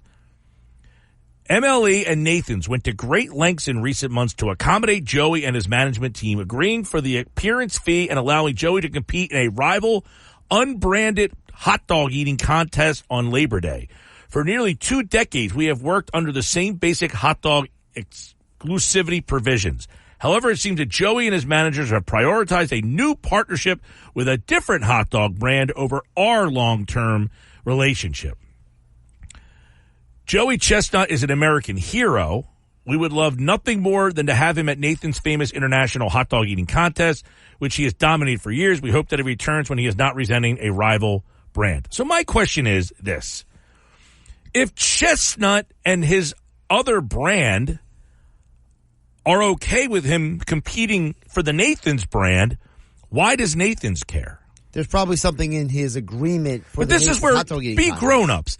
The guy has represented Nathan's Hot Dogs Famous for 10 years. Nobody's buying Nathan's Hot Dogs Famous or not buying Nathan's Hot Dogs Famous because Joey Chestnut shows up that day and has a deal with Impossible Foods. Right. Like, no one's going to be like, you know what?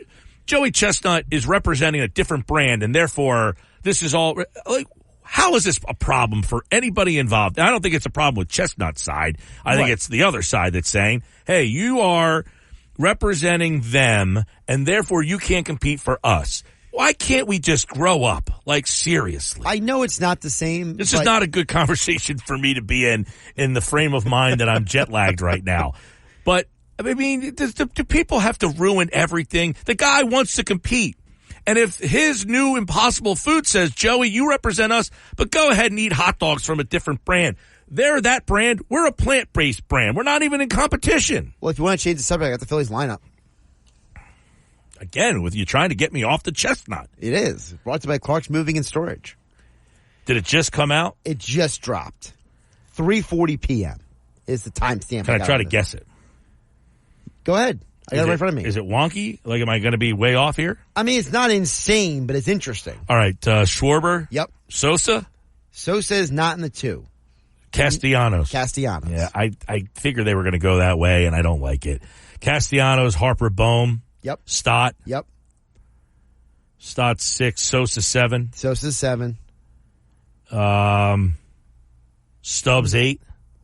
I'm sorry. It's Schwarber, Castellanos, Harper, Bohm, Stott, Sosa. And then who's after Sosa? What number's Sosa? Sosa is 6. Okay, so they need 7, 8, 9. That would be Dahl. Dahl is there. Rojas. Not Rojas at 8. Rojas is 9. So then Dahl, and then is Marchand playing tonight? Stubbs. So they're going with 2 lefties at the bottom of the order together. Correct. Okay. So I guess the theory is go with them in the bottom of the order, not near the top. Keep the lefty away from Schwarber, I guess is what they're doing, Mike. Mosher just texted me something funny. What was that? I said, sorry to interrupt your Joey Chestnut conversation over there. He said, we're just going to gloss over the fact that Joey Chestnut is an American hero. That was the quote from Major League Eating. It is a poor choice of words by Major League Eating. I mean, there's a lot of people I would label as an American hero before I get to Joey Chestnut. Mosher's got a point there. Well, because... It's a shame Mosher's not on today. Because it is a 4th of July event. I think that's how this all, and the fact that, okay, like. That's a really loose thread. No. Well, it's a 4th of July event, and the previous winner of the event for a long time was a non-American. And that this guy had such a grasp, Kobayashi, that when Chestnut beat him, it was like this huge deal because that guy had been winning and beating everybody for, I don't know, I mean, forever. And that's how it kind of, I think, grew into him being this like American hero. I think it's humorous, but it's an aggressive embellishment, I would call it. But it's a good build up for him. So that's a massacre. I mean, that's like a WWE event. So what I would make the comparison, Mike, and I know it's completely different sports, maybe a bit of a stretch on my part, so you can criticize me for it when I give it to you. But there's a little bit of this Impossible Foods versus Nathan Hot Dog that reminds me of the 92 Dream Team when Reebok was the sponsor of the uniforms and Jordan said, I won't wear the Reebok jerseys because I'm affiliated with Nike. And when they had to go on the podium for the gold medal ceremony, put the flag over they put the flag over the Reebok logo. Yeah, but so in the end, he still played and represented played in the Olympics wearing the Reebok jersey, even though he was signed with Nike. But this shoes on the other foot, because now it seems like the problem isn't, in this case, the Olympics or Reebok. The problem is Major League Eating. Right. So it's not that Joey Chestnut won't go to the Nathan's Hot Dog Eating Contest. They're telling him, don't come. Exactly. No, I'm saying I don't blame Chestnut or Impossible Foods. They're saying Impossible Foods is being the adult in the room here. Okay? They signed Joey Chestnut. Chestnut agreed to sponsor, to take the sponsorship of their brand. Right. Impossible Foods is saying, even though we might be competitors, we're okay with our guy going to compete for you. Mm-hmm. And Nathan's Hot Dogs is saying, no, we're not going to let you. Right. So it's this childish game of Nathan saying, well, we don't want to allow him to promote your hot dog on our event. Can I say I'm not surprised if you know the history of that company? Yeah, now, when I talked to Joey, this is pretty funny. When I talked to Joey, started the conversation with, I talked to Joey. Apparently I'm the only person that he is texting back, so. Well, part of the reason he's texting me back is I'm also the only person who agreed not to really. You're the only one keeping your mouth shut, Mike. Snitches don't get stitches, bro. All right, so Darren Ravel just tweeted, to adjust the biggest news of the day. Despite reports Joey Chestnut is not banned from the Nathan's Hot Dog Eating Contest, he made an endorsement decision to support a competitor. Major League Eating still hopes he'll change course. That is similar to the vibe that I'm getting. Yeah, it doesn't feel like this can't be rectified. I mean, what I can say is that Joey is hoping that this gets cleared up. Like it's a kind of a misunderstanding. But so the genesis of this is when I met Chestnut at the Super Bowl. Yes. Now, I didn't meet him at Radio Row. He was not there. He was just at the bar. Right. The hotel bar, like hanging out. I just literally happened to saddle up next to him. You were in the right place at the right time. Right time. Right. So we started talking. We kind of connected a little bit. We started having a conversation. And then we were talking about I asked him whatever happened to Kobayashi, and he basically gave me some indication that there could be something there, which I don't think is going to happen because I think Kobayashi's sick. Yeah, he's been having some health problems. Right. But that there was something that they could be maybe working on, but that was really all he didn't want to give me much more. I said, yeah, that documentary, the 30 for 30 about it, you know, they talk about a documentary that Kobayashi's health has not been great in recent years. So when this news came out today that he got banned, I said, is this the news that you were telling me about? That you basically was he signing with this plant-based company and that was the news and that he was no longer going to be in the hot dog eating competition. He said, no, that was not the news. So now what? Exactly.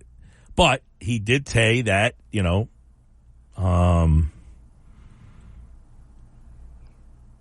that he hopes that no bridges are burned here and that basically there could be more. But that tweet from Ravel is kind of indicating that maybe there's a little misunderstanding here. That the ML, they didn't ban him. They're not saying you can't compete. They're just saying if you're choosing to go with them, then you cannot be in our thing. But if you want to say you're not with them, the problem is he's probably getting paid by Impossible Foods. I just don't understand why Nathan doesn't say, hey, our champion is with another organization, but you're not allowed to mention that organization if you want to compete in the contest. Right. It's like, for example, how, you know, the UFC has had in the past a clothing agreement with one brand, Reebok, for years. And they said you can't wear Nike, Venom, Adidas, or anything else in the octagon, but you could talk about them when you're not here.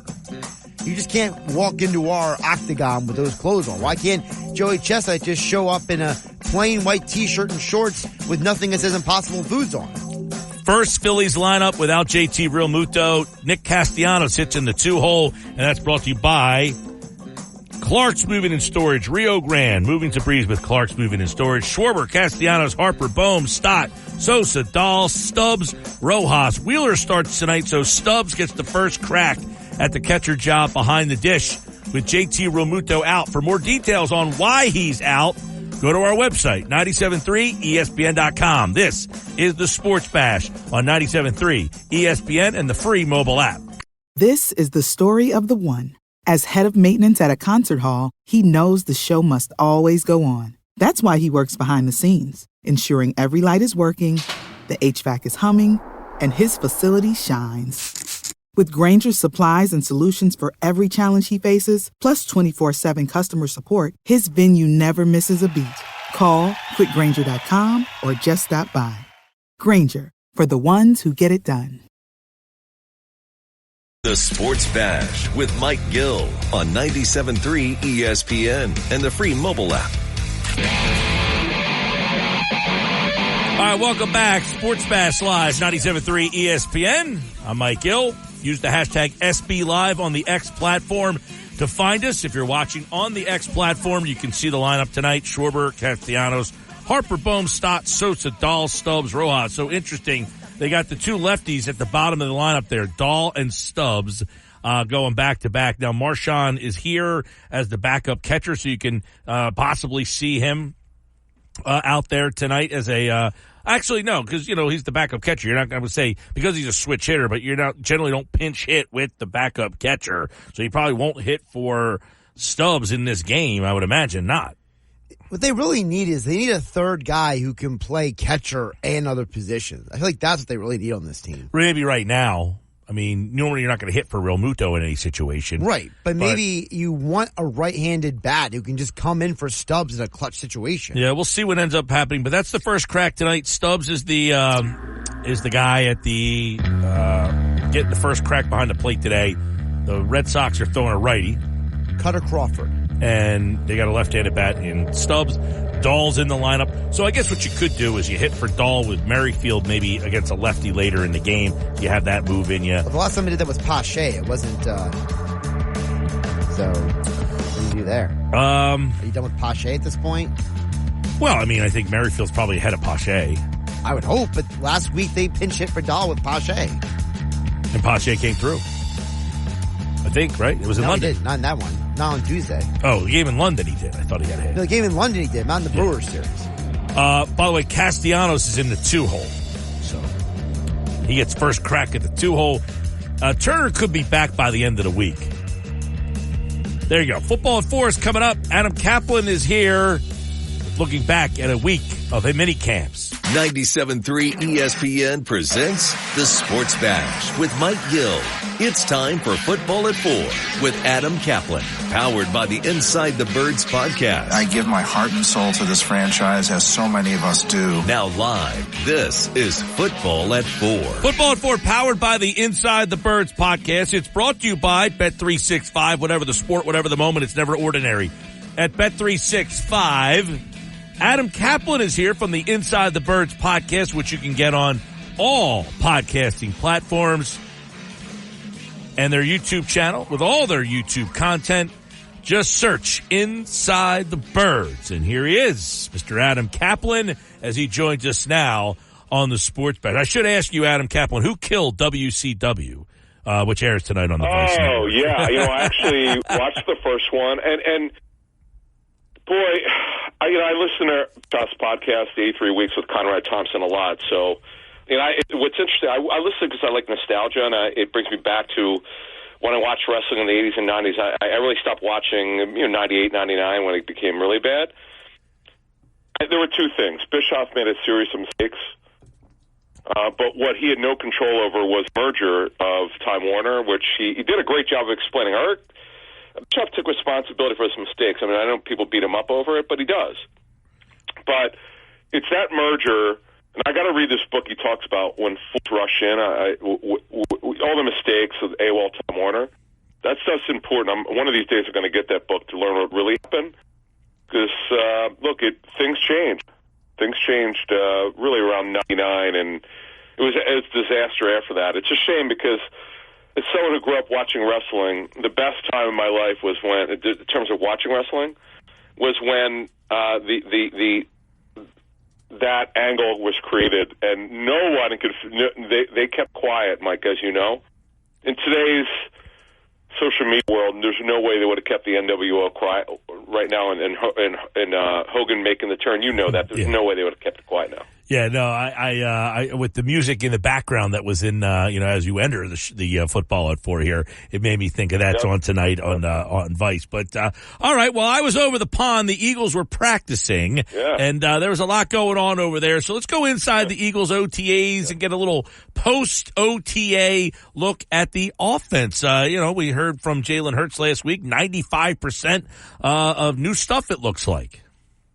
Yeah, so a couple things, Mike. So the show we just dropped yesterday on Inside the Birds, what we do is we take the overview of the entire offseason. It's not just some practices. It's what looked good, what didn't look good, why it didn't look good. We like to give context. We know the big story, and I talked about this on with Scott Farrell late last week and into Monday, is that you got to put this in proper perspective. They're installing a brand-new offense. You're not going to get it right in 10 practices. It's impossible, particularly when you've got the real Vic Fangio running his scheme. You know that this is the 4th year running the scheme, and he's going to run it for them. So, of course, you want the offense to look better than defense. It's typically the way it is in the offseason, but it's not here because you've got the same defense they've been running now for the 4th season. Now they're running a new offense. So that's why it happened. I don't sense any panic from anyone who's involved. I know they didn't talk radio because it's a slow time of the year other than the Phillies. There's really not much else to talk about other than the Eagles. So I get it, why this became a big story. I think it's totally overblown. We'll see what happens when we get to the throes of training camp. But getting the quarterback, Hurts' timing was off with his pass targets. There's no question about it. Lots of deflections, and guys need to be where they're supposed to be when they're supposed to be there. There was just some the guys are just off a little bit. That's the best thing I could come up with, what I saw and what I have been told. So. And look, I know this. I've talked to people who work with Kellen Moore over the years. This is the time I've gotten from more than one person is it's really a quarterback for the offense. When Hurts gets it, when he feels comfortable in it, and like Jalen said, he wants to own this offense, and I know what he means by that. He wants to make it his offense, which is what he talked about. That's not going to happen overnight, Mike. At some point, it will happen where if he's totally comfortable with it, when he sees the field vision will be better. But we're not there now. It's going to take some time. Yeah, and I know he had said, hey, look, there's 95% of the offense is new. He's trying to get up to speed, and he wants to own this thing. To own it, he's going to have a new running back. So let's take a look at how that room looked at those OTAs. Yeah, and understand, Mike, they're really not running the ball. Very little of running it because you can't hit anyone. There's no physical activity.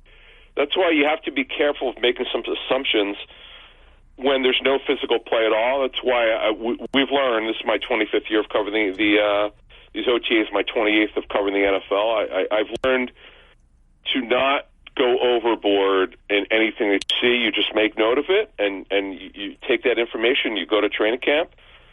But the backs caught the ball a lot. Well, they did last summer.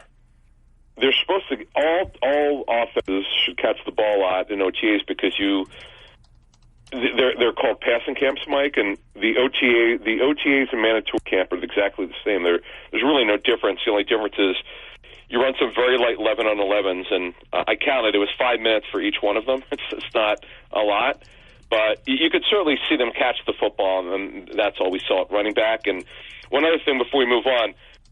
The other thing you'll notice is, and Game will put mass on his thighs, he got bigger physically. Ty Davis-Price is a bigger back. Lou Nichols is a bigger back. Kendall Milton, an undrafted free agent out of Georgia, a school they know very well. He's a bigger back. Well, we're not sure why that is, and obviously Barkley's 230, so he's qualifies to be a bigger back. this might have been intentional from Howie Roseman and his front office staff to bring in guys who are bigger. And by the way, Shipley's not small. He's around 210, 212. All right, wide receivers. We know that's a big battle for that third spot. Who's standing out? Is there a clear answer after OTAs? What else we got? So at receiver, Mike, and the good thing is we were able to see Ainias Smith healthy. He's fine coming off of his stress fracture. He's good. In fact, he had a catch that they had some refs at practice. The last practice, he caught a post route, and to me, I was standing there. I saw it. I thought he was in. The ref said he wasn't, but it was a really nice catch because he had some ball security issues on punt returns. So it was just good that he'll go into training camp totally healthy. They don't know who their fourth, fifth, or sixth receivers if they keep six. They have no idea yet. They're not going to know until probably late August. We're not ruling out. We'd be surprised if they don't add a veteran because Devontae Parker's retirement. And let's not forget Paris Campbell has had a big injury history. He was benched by the Giants. He did not play he was not inactive late in the season due to injury, as we were told. It was actually for performance. So he's got he's the third receiver by default. They give him a little bit of guaranteed money. Right now, he's definitely the third. He's got no competition for it. But let's just see, Mike, when we get to training camp. John Ross, by the way, open up some eyes. They'll bring him to training camp. They'll see if he can push for a roster spot. Austin Watkins, I know a lot of fans wanted to see him kind of make a move. He did not, but that doesn't mean he can in August. Again, do not make any assumptions at these very light practices. Another thing I've learned from covering this business for over 2 decades, Mike, there's very little carryover from OTAs, the off-season program, to training camp. This is the learning process, particularly in offense, because they're learning a new scheme. All right, Adam Kaplan from the Inside the Birds podcast. That's a look at the wide receiver room. And then, of course, we all know that Dallas Goedert's the guy, but what else do they got in that room?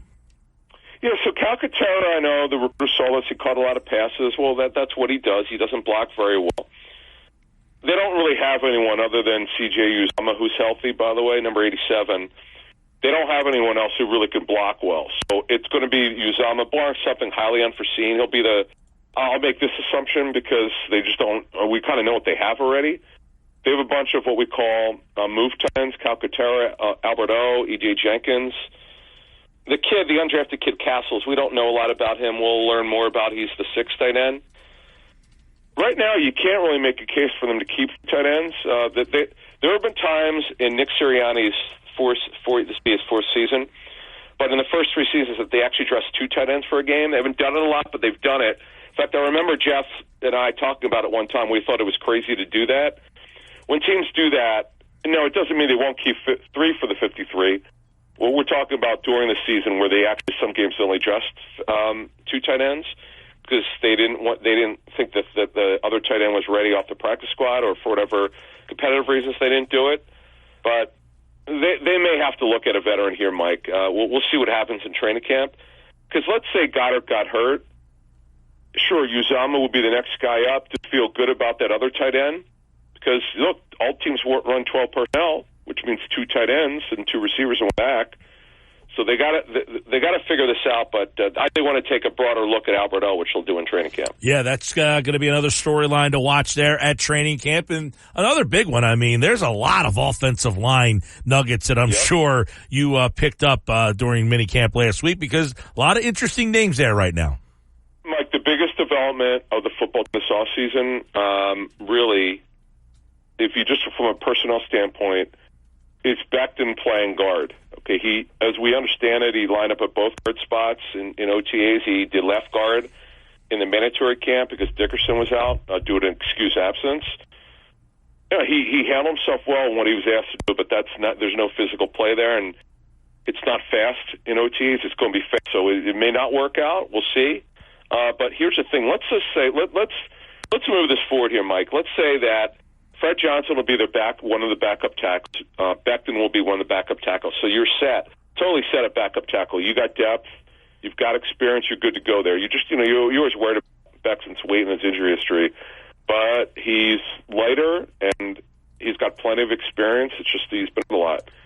The interior right now, Brett Booth, by the way, took almost all the number 2 center reps. That surprised me in the mandatory camp. We'll have to see what this means for Matt Hennessy. Right now, Max Sharping is a third-team guard. Hennessy would be a second-team guard. Trevor Keegan did not work the last couple of days at the mandatory camp due to a minor injury. So the good thing is if Sharping looks like he's ready to roll, they're going to have depth, Mike. The first time in a while, they're going to have depth everywhere. They potentially get depth everywhere. So this is actually a good thing. It's one thing to have 9 or 10 guys, but almost all of them have experience. Toth does have a little bit. Hennessy does. Sharping does. Fred Johnson does, and Becton does. So that's a good thing, Mike. And Derek Kennard, I know they're excited about. This is going to be good competition. There's a lot of flexibility. Now, again, this is the OTAs. This is off-season. Let's see what happens when we get to training camp if these guys are lining up the same way they did in the off-season. Now, I know this is, as you said, mandatory minicamp and nothing happened, but do you predict that Becton will be a legitimate candidate for that right guard spot? It's a great question. We didn't think it was heading into OTAs, but now it's a top 10 storyline, maybe top 5. He is, Mike, and let's not forget, it's not like he's 30 years old. He just turned 25. So, yeah, it's a storyline. We're going to look into will they let him compete at right guard? Because right now, if they don't, who's competing against Tyler Steen? Brett Toth is not. Matt Hennessy may or may not. So, and Darren Kennard, we don't think he is. So, Mike, it's a good question. It'll answer itself in early portion of training, probably within the first couple days. If he's not lining up at right guard, then he clearly will not be. And if he's lining up there the first week, then they must not only feel good about Steen, they may be looking at someone else there.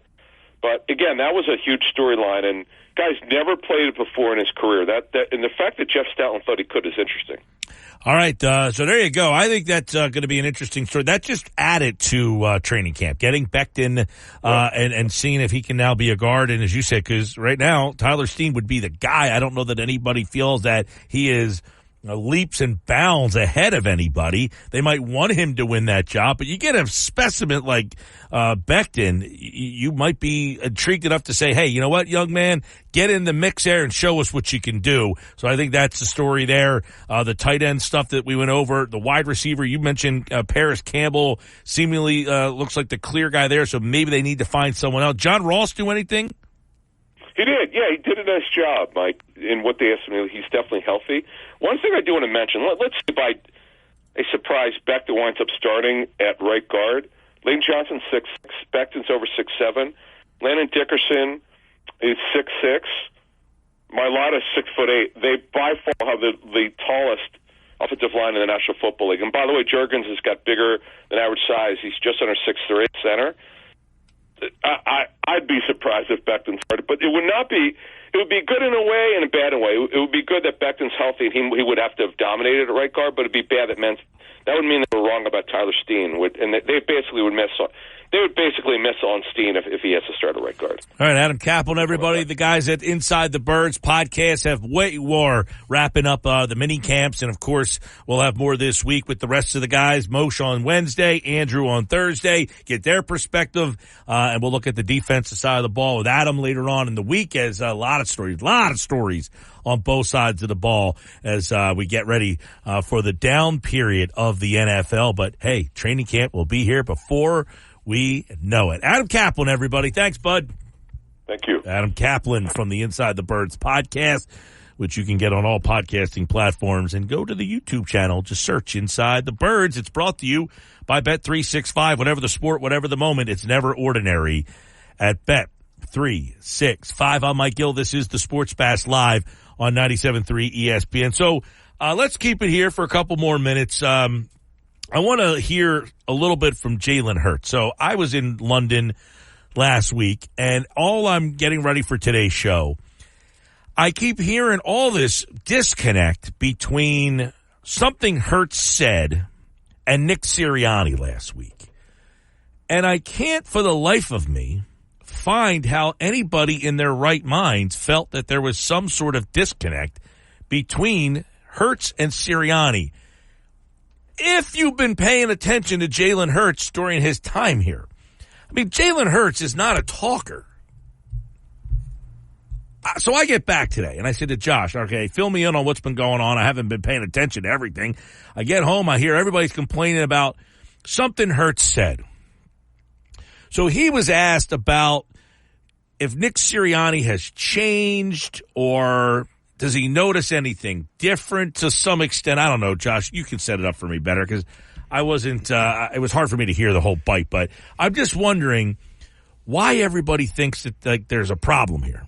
So before we play the audio, I just want to give a context for you in the audience. I know there's been some hot takery out there about this. So at the end of minicamp last week, Jalen Hurts, Thursday afternoon, Mike, had the opportunity to speak to the media. Now, different players throughout the week have been speaking to the media, but for whatever reason, Hurts was like one of the final guys, right, to come to the podium.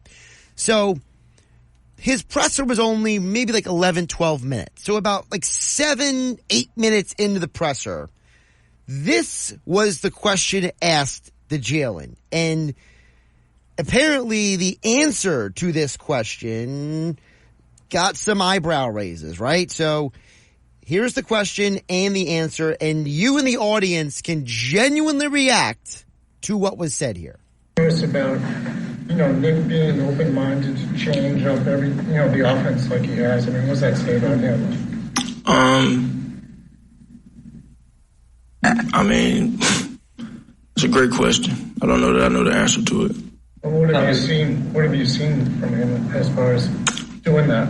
I think he's just, he's been great, and the messages he's delivering to the team. He's trying to be very intentional in what he's saying. And yeah. I mean, he didn't give him a ringing endorsement by any stretch of the imagination. I also feel like he didn't know what to say. So people have extrapolated from this, Mike, that Jalen Hurts refused to give Nick Sirianni an endorsement. He refused to speak well of Nick Sirianni at the presser. So do you think, Mike, Hurts is not happy with Sirianni, or do you think this is just who Hurts is, that he doesn't give great answers? I would say he's not a good talker. He doesn't give great answers. He doesn't want to give much. By not giving much, he leaves people into their own interpretation sometimes. I can't imagine the Eagles or Nick Sirianni give two rats rear ends about what he just said. It's interesting because there were a lot of people, and by the way, we played that audio completely unedited. So that was exactly what happened at the presser today. No edits, no nothing.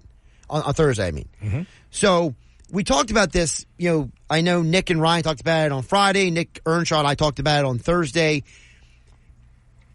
Do we understand, though, where fans are coming from, that they are frustrated, like the Billy Schweims of the world? They're frustrated with Hurts because he's not giving you more. He doesn't come with, passion, and that there's this attitude that, hey, this is an off season where we got new coordinators, we're going to be better than last year. And Hurts is just saying, that's a good question. I don't know how to answer that about Nick Sirianni bringing in new offensive coaches. Yeah, I mean, I think what Hurts said before was I'm excited. We have 95% of the offense is new. Right. And that he's looking forward to kind of getting into that. He also said in the press conference that he likes Kellen Moore because he has a similar demeanor to his. That apparently Kellen Moore is laid back. Yeah, Kellen Moore, kind of a Midwestern guy, Boise State, not a big talker, kind of all Hurts shucksy. is the same way. Yeah, I mean, I think he's just a little bit more close to the vest. And he said, look, he said he wants to master the offense and that it's a process, but at the end, I want the offense to be mine. And I don't know, how you could read anything into that. Him and Sirianni have a disconnect. Well, there's people out there who think that Hurts should go up to the podium and basically say, yeah, Nick's our guy. He's doing a great job of making adjustments. They want Hurts to come out, Mike, and give some soliloquy. I just I feel like people want Nick Sirianni as the head coach to be the master of something. And people's minds only go to master of the offense or master of the defense. And if you're not one or the other, then you're not doing anything. And then I point to a guy like John Harbaugh. He is not the master of the offense or the defense. He is just the leader of the Baltimore Ravens. That is different from a guy like Sean McVay, who is the head of their offense and designs it. Right. So I think most football fans look at the head coach as a guy who has to be either offense or defense. But there are examples of guys. Now, Sirianni is more of an offensive-minded guy. Sure. He ran the offense, but he didn't call the plays. It was his offense per se, but he wasn't the play caller on game day. But I don't know why anybody would think that, what is Jalen Hurts supposed to kind of, I don't know what kind of answer they want. They want some overt endorsement from him. They want Hurts. I just don't know what Hurts would have said there that would have made people say, all right, they're on the same page. So are you saying, Mike, that this is another example of people trying to find something wrong? We just heard what Adam said. You know, there's nothing going on other than the Phillies baseball. They're 9 games up, and I think you kind of are like, hey, I think that answer could have been better. It could have been if for the 4 years that Hurts was here, he said anything. But he hasn't said anything in 4 years. Right. I mean, he hasn't given you anything. All of a sudden on a random Thursday, he's going to give like over praise for Nick Sirianni? Yeah, and what I don't understand is, you know, I understand that people will say about like Jason Kelce and Fletcher Cox that they're not here anymore. Their opinions, you know, I don't really care.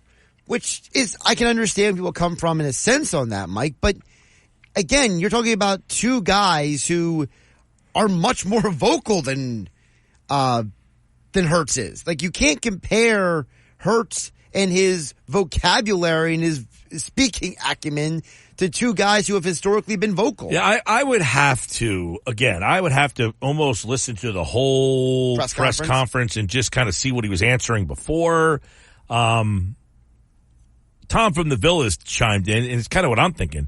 He said, sounds to me like Hurts is saying, it's mini camp. Like, what do you want me to say? I'm out there wearing shorts. Right. I find this to be,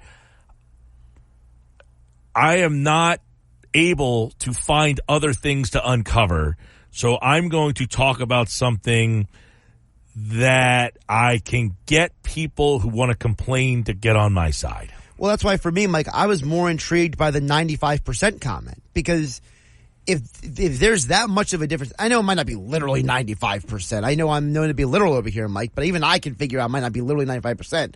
But if there is that much of a strong difference between what the Eagles have run the last few years and what Kellen Moore's bringing in, then it's understandable that, you are going to have a completely different environment on offense moving forward. And guess what? Maybe Jalen Hurts is just focused on trying to get down this offense. All right. Dave Dombrowski, by the way, is speaking to the media.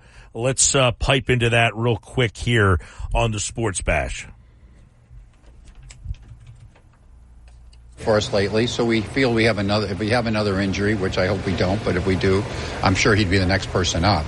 Well, I think he'll be the next person up, but he's done pretty well for us. So he started off slow offensively too, but we think he's better than that. So we like Garcia too. And what's your read on Trey's current situation? When do you expect him back? I don't know. I just saw him for a second when I was walking here for the first time. He said he was feeling much better. When we were in London, I asked him again. Of course, we didn't step it up there with the turf to take the next level. But I just asked him. He said everything went well, and then I came out here. So I don't really have much more of an update on it. But I don't think it's too far down the road. Is Marsh here, or is he? Not to my knowledge. I think he was going to AAA to rehab, and I don't think he's here at this time. I think he'd be more apt to stay there and maybe play a game or two. But I don't know that for sure because I haven't had a chance to visit with him today. As soon as I came out, I was sort of hit with other stuff. With JT, once the month or 5 weeks is up, is the belief that he can catch regularly after that without any issue? I mean, you can work steps a little more, but the belief without the DH position really available to him? I think so. No, but I mean, it's probably like anybody else. Maybe you give him an extra day here or extra day there, but we've said that about JT for the last couple of years, and we never seem to do that. And I'm not blaming anybody. It's just that he's always ready to play. So I would think you'll be a little bit careful. Usually when you're out for a month or 5 weeks like that or 3 weeks, whatever, you're taking your time a little bit with the guy. But there's no anticipation to say, oh, he isn't going to be able to catch like he normally does. Dave, in your years, how tough is he as a catcher? I mean, I think for a lot of us, he's one of the tougher guys since Darren Dalton. But how tough is he in your eyes? Well, he's as tough as they come, really. He's just a tough son of a gun. I mean, he goes out there every day. He posts, loves to play. He gets beat up, shakes it off. I don't know how he does it, actually, a lot of times myself. I don't have any idea. But he's as tough as they come, really. He's as tough as nails. He's having it tomorrow in the building? Yes. Dr. Cohen is performing it tomorrow. Good. All right. All right. There's Dave Dombrowski. Thanks to NBC Sports Philadelphia. He met with the media up there, and the news really is this. Thinks he's going to be out about a month. JT Realmuto out about a month. He said he shouldn't have any problem coming back to catch as soon as he's back. Maybe have a little bit of time off here and there. And doesn't think it's going to change their trade deadline positioning. We'll have more on the Sports Bash coming up. On the other side, it is Knicks Nuggets here on a Tuesday. We have the perfect. For the ones who know safety isn't a catchphrase, it's a culture. And the ones who help make sure everyone makes it home safe. For the safety-minded who watch everyone's backs, Grainger offers supplies and solutions for every industry, as well as safety assessments and training to keep your facilities safe and your people safer. Call, click Grainger.com, or just stop by. Grainger, for the ones who get it done. Traffic. You come with me. The Sports Bash with Mike Gill on 97.3 ESPN and the 97.3 ESPN free mobile app. All right, 4:30. We ran a little late there because Dave Dombrowski was talking in Boston, so we got those comments for you. Some updates on that. They said he's going to be out about a month. They expect that he will catch right away when he comes back, and that won't change their trade deadline plans. So that's the latest from Dave Dombrowski, who just met the media in Boston about 5 to 10 minutes ago.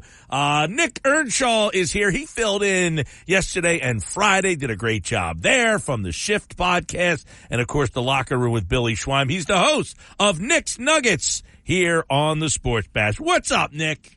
What's going on, Mike? Welcome back from across the pond, man. It seems like you had a really good time over there. I said it was the best live sporting experience I think I've ever been to. And I said top three, but I was trying to give myself some room for error. And as this day has gone on, I don't know that I can come up with a better one.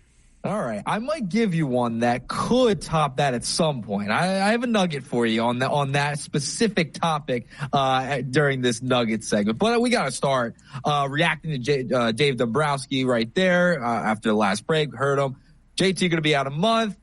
I got to talk about JT Realmuto and kind of the trade perspective of this. They said they're not going to change their plans. Well, it's been reported they are interested in an outfield bat, right? For me, I was like, maybe a right-handed bat in the outfield. I wasn't on that. I talked about it last night, filling in as well. Like, I think they should go after a bullpen arm more. But now everything's changed, right? Like, now JT Realmuto is out of the lineup. They really don't have a ton of right-handed power in that lineup because JT's out. Trey Turner's still out. He'll be back sooner rather than later. But now it makes you wonder, now they have to have some diversity in that lineup because it's just filled with lefties now, Mike. You got to go out and maybe go get a bat. So obviously it's not going to change their plans because they've already been reported interested in a right-handed bat. Robert's been out there. Tommy Pham's been mentioned as well. There's been numerous names. Jazz Chisholm, I've heard a name that could come up as a trade possibility for the Phillies. I think they have to go out and get a bat now. Like it's kind of forced now, right? It's forced their hand because of this Realmuto injury, Mike. They might have to go out and get that right-handed bat. Well, I thought this would be longer. He said about a month. I was surprised by that. I thought this would be more 6 to 8 weeks, and we were talking about August. So I think that they can hold on for a month. They're 9 games up in the division, and you should get Trey Turner back. I heard Tom McCarthy, I think, said the other day that he said maybe this weekend he'd be pretty surprised if he's not back in Baltimore. So if he's back in Baltimore this weekend, Turner goes back to the 2 spot. Castellanos gets bumped back down to where he was, and you're kind of still, you get a bat back. So I don't think the necessity as great as if he was out a little, like an extended period of time.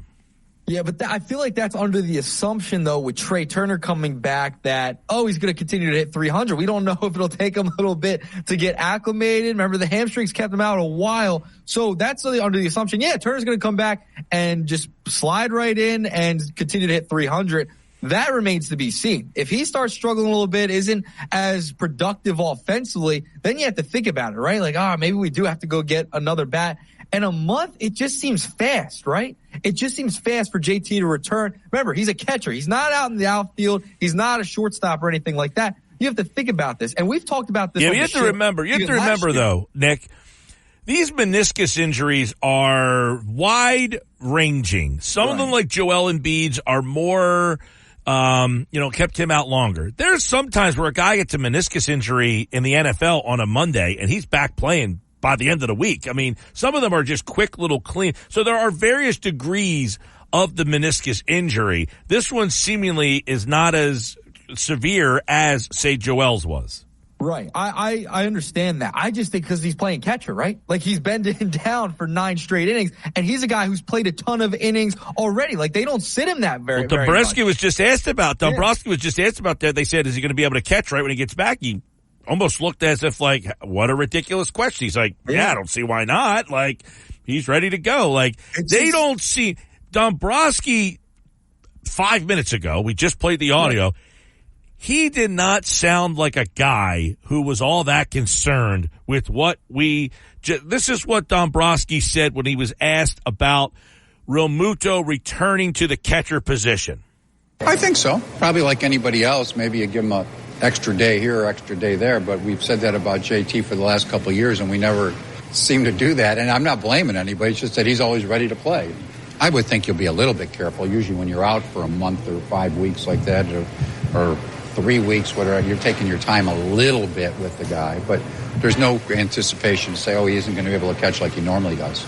Yeah, I mean, he said, I would think so. He can get right back out there. I mean, he was almost like perplexed that he got asked that question. I know. I don't think it's a dumb question, though. It's not. I mean, at his age where he's at, he's in his 30s. He's caught a ton of games for the Phillies at this point. Like, we've talked about this on the shift. Like, should the Phillies start giving him a little bit more days off? And like Dombrowski mentioned there, maybe give him a day or two. I've said before, like last year when you didn't have Harper for half the season, you could have been playing, or Hoskins, that you could have been playing Realmuto at first base more to give him some time off, and they didn't do that either. So, I don't know. I mean, they know the guy better than we do. He was asked that question by Tom McCarthy at the end there, like, about how big of a warrior he's been, and he's like, he's a nail. He's a rock, man. I mean, so listen, I'm going to take what Dombrowski said and say, look, if he says a month and he'll catch right away, I feel a lot differently than I did in the 2 o'clock and 3 o'clock hour. Yeah, cautious optimism I would have after that comment to me. It's just, we've seen catchers before. Guy going to the Hall of Fame this year, Joe Mauer, had a lot of injury problems. He went to first base. It's just something to keep in the back of him. I maybe give him an extra day here and there, like Dombrowski mentioned, but that makes you feel a little bit better. That he's confident that he'll come back, slide right in, and be back in the lineup after about a month.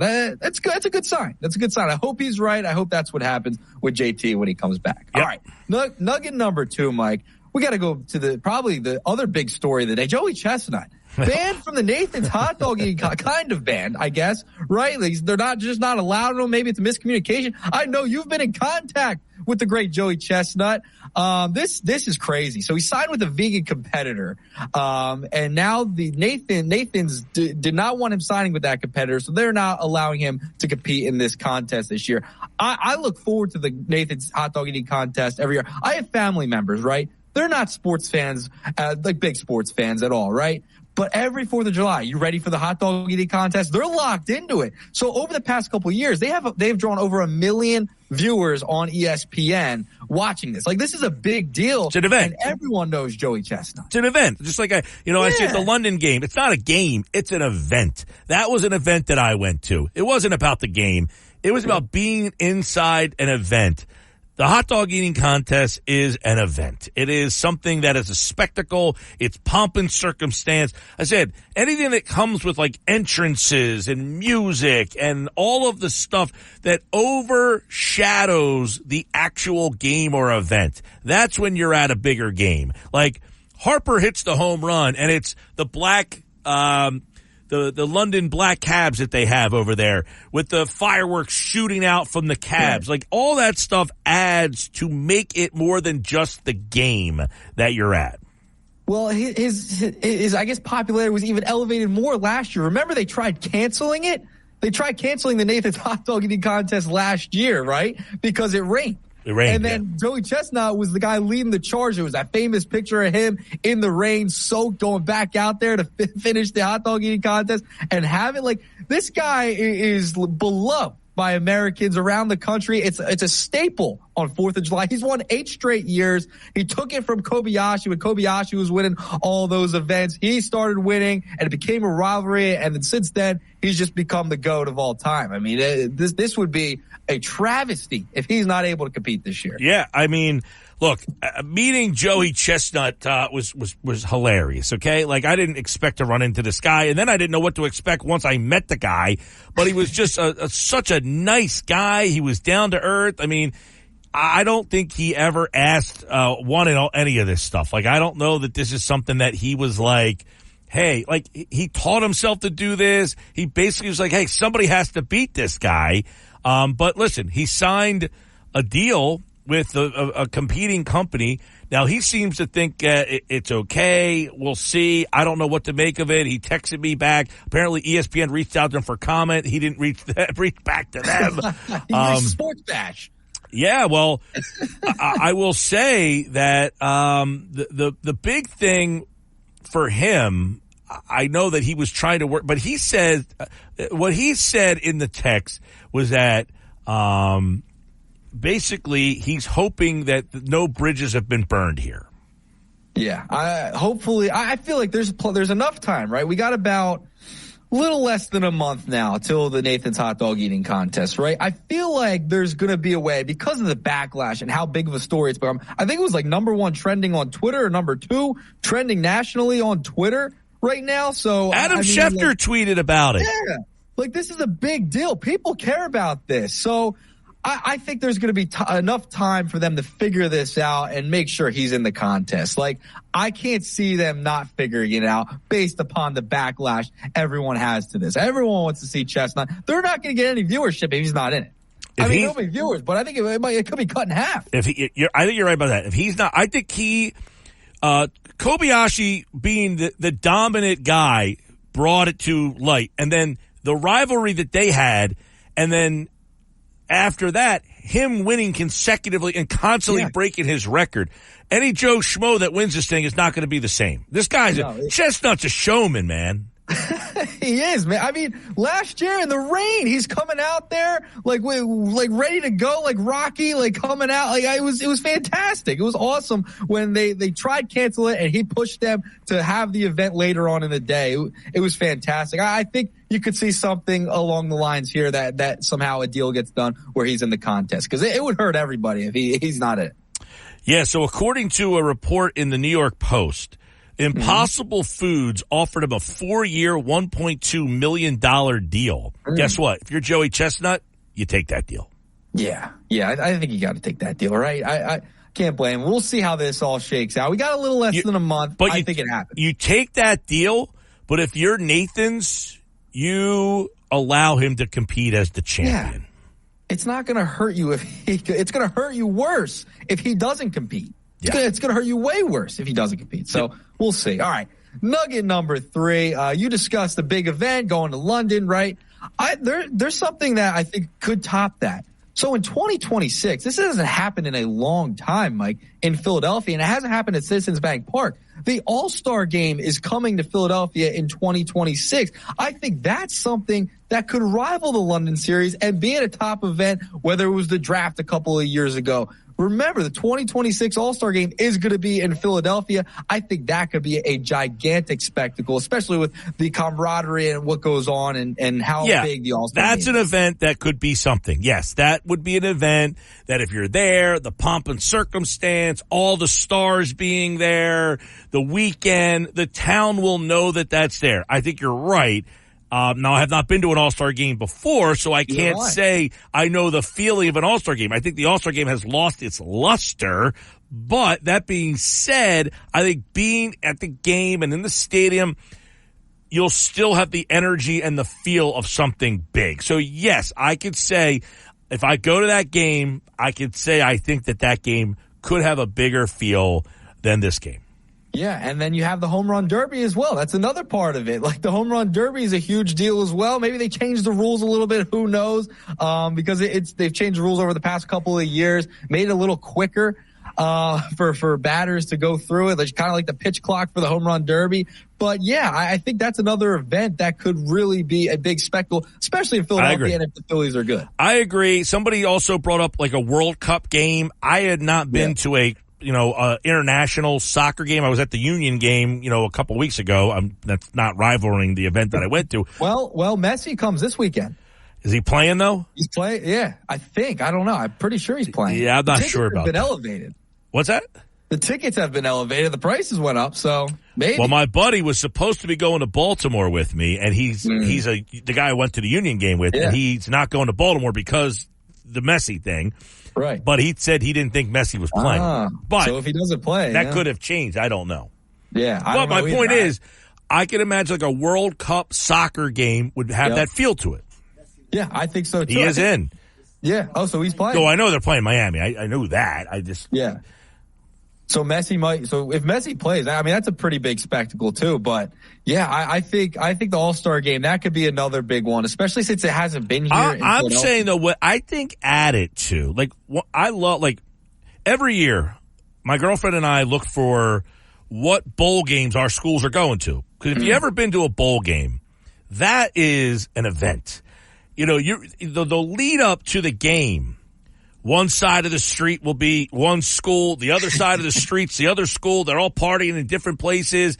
The lead up to getting to the game is really cool. Then half the stadium is one school, half the stadium's the other school. Now, I think the bowl games have lost their luster, and the attendance for these games is not what it was. But when I went to the Music City Bowl, that was awesome. It was in Nashville. One side of Broadway was all Ole Miss fans, and the other side of the street was all West Virginia fans, and you're chanting back and forth at each other. It's that kind of stuff. But I think what made the London game that much bigger of an event for me was the amount of Phillies fans that took over the place that made it like, this is our event. This isn't a Mets event. This is a Phillies event. Yeah, it definitely was. You could tell by the broadcast that that's kind of where it was going. You could see all the red in the stands. It was fantastic. But yeah, All-Star Game 2026, I think that one could rival it for sure. I will give you, yes, I will say that's a good pull by you, but I can't say that I've never been to an All-Star Game, so I don't know, but I think you're right. I think that we'll have the energy and all that stuff. Now, I went to the draft in 2016. Cool event. All different teams represented. But it's still the draft. I mean, it's not like this exciting game or anything, but it was still action and stuff happening. I don't even know what could be. Like, I went to the Stadium Series, Flyers, Penguins. I went to New Year's Day. What's that called? Winter Classic. Winter Classic. I went to the Flyers, Rangers Winter Classic game, but the Flyers lost that game. I went to the Phantoms, so the Flyers minor league. I went to the when they played the Phantoms at the Winter Classic. I saw that one. Right. So all that stuff, like very cool. The Flyers, like all the events leading up to the game, I didn't go to all of them, so I was like, I can't kind of include all that stuff. I just went to the game. So yeah, that's something. Like I said, if you went to like WrestleMania this year, that would have probably been an event that like, I heard it was fantastic. Yeah, even if you're not a wrestling fan, if you're just in the building. Like, what the non-wrestling fans have a hard time grasping because they're so, like, caught up on the fact that it's all scripted out. Yeah.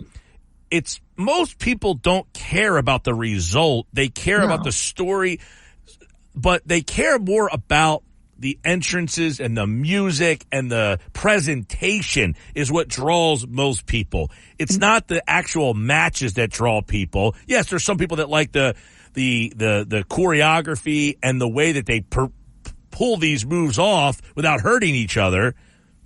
But it's more the music, the entrance, when the music hits, how that guy reacts, how the crowd pops when he comes out. Those are the things that people are into that spectacle for.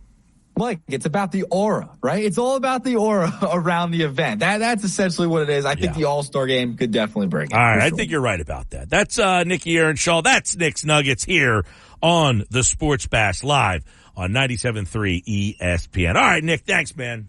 All right, Mike. Talk to you tomorrow. All right, more Nuggets tomorrow on the Sports Bash live on 97.3 ESPN. I'm Mike Gill.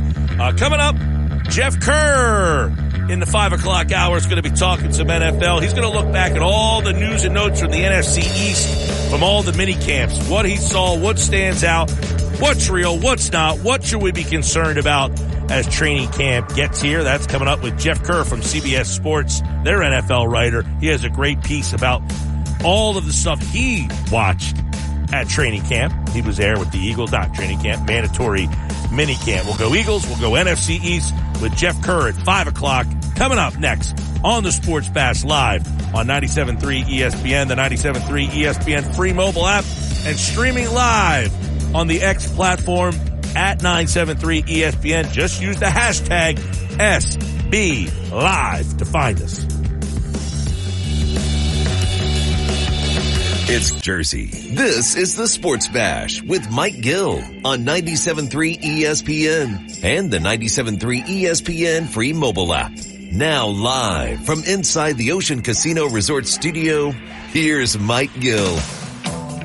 Sports Bash, 97.3 ESPN, the 97.3 ESPN free mobile app, streaming live on the X platform at 973 ESPN. Use the hashtag SBLive. Jeff Kerr, CBS Sports, talk a little NFL. The Phillies have placed catcher JT Realmuto on the 10-day injured list. He's got surgery coming. Dave Dombrowski says it shouldn't be too long. He said about a month. So I think Dombrowski kind of calmed things down a bit for people and made you believe, like, okay, he's out a month, should be back. He said he should catch right away. Not going to do anything at the trade deadline, or not going to make a trade to try to do something here because of the injury. Nick Castellanos is hitting lineup 2 in the lineup tonight.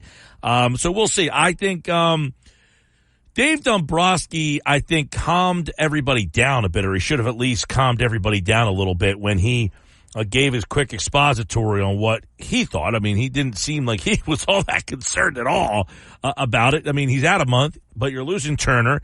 And maybe they feel like Turner's getting ready to come back. Maybe they feel like they can, they're up 9 games, everybody. They're up 9 games in the division on the Atlanta Braves right now. So maybe they feel that they can handle this and kind of get through it, and everything should be okay. We'll see. I mean, they're dealing with this. I think it's a tough part of the schedule right now. I think it's a tough part of the schedule with having to go from London to Boston and then to Baltimore this weekend. So you got all that wrapped into this JT Realmuto stuff. So there's the news. Dombrowski spoke about a half hour ago and gave us a couple of updates. We're going to get some updates on mandatory minicamp inside the Eagles and the NFC East with Jeff Kerr from CBS Sports, who's back with us now on the Sports Bash live on 97.3 ESPN, the 97.3 ESPN free mobile app, and streaming live on the X platform at 973 ESPN. Use the hashtag SBLive to find us. Jeff Kerr, what is up, my man? How are you, my brother? Mike Gill, doing pretty well. I'll just say that. Just getting some more news as we're speaking right now. Yes. Was this Phillies related or Eagles related? What do you got? This is actually Phillies related. So people like to stir the pot on a lot of things, and I'm trying to clarify here. Players are allowed to determine if they want to go on rehab assignments or not, per the CBA. Trey Turner doesn't have to go on one. Bryce Harper didn't go on one last year. Brandon Marsh obviously must have accepted one because, I heard for days he was going to be in Reading. Well, he is officially in Reading. Yeah, Dombrowski kind of hinted that he didn't know where he was. He said Lehigh, but you're saying he's in Reading? Yeah, Lehigh's on the road, so Reading's at home. I'm pretty close with a lot of people in the Reading Phillies organization. So, yeah, he's there.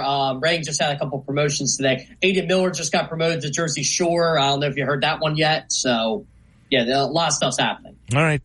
Jeff Kerr, by the way, yes, he does cover the Phillies for CBS as well. But you had a chance to really zone in on the Eagles last week and some NFC East news. So let's kind of look back at the mandatory camp, overreactions that we've been hearing, starting with some people believe in some disconnect between Jalen Hurts and Nick Sirianni. Now, I wasn't here. I was in London. So when I got home, I'm starting to hear all this stuff. I said to Josh, where's this audio that I'm missing? Is there something that I'm missing here? I listened to the audio. I don't hear much disconnect. Is there an overreaction, or did you look at it and say, Mike Gill, you missed it? So I was sitting basically right in front of Jalen Hurts when he answered this. And my alarm bells went off because Jalen Hurts usually has an answer to everything.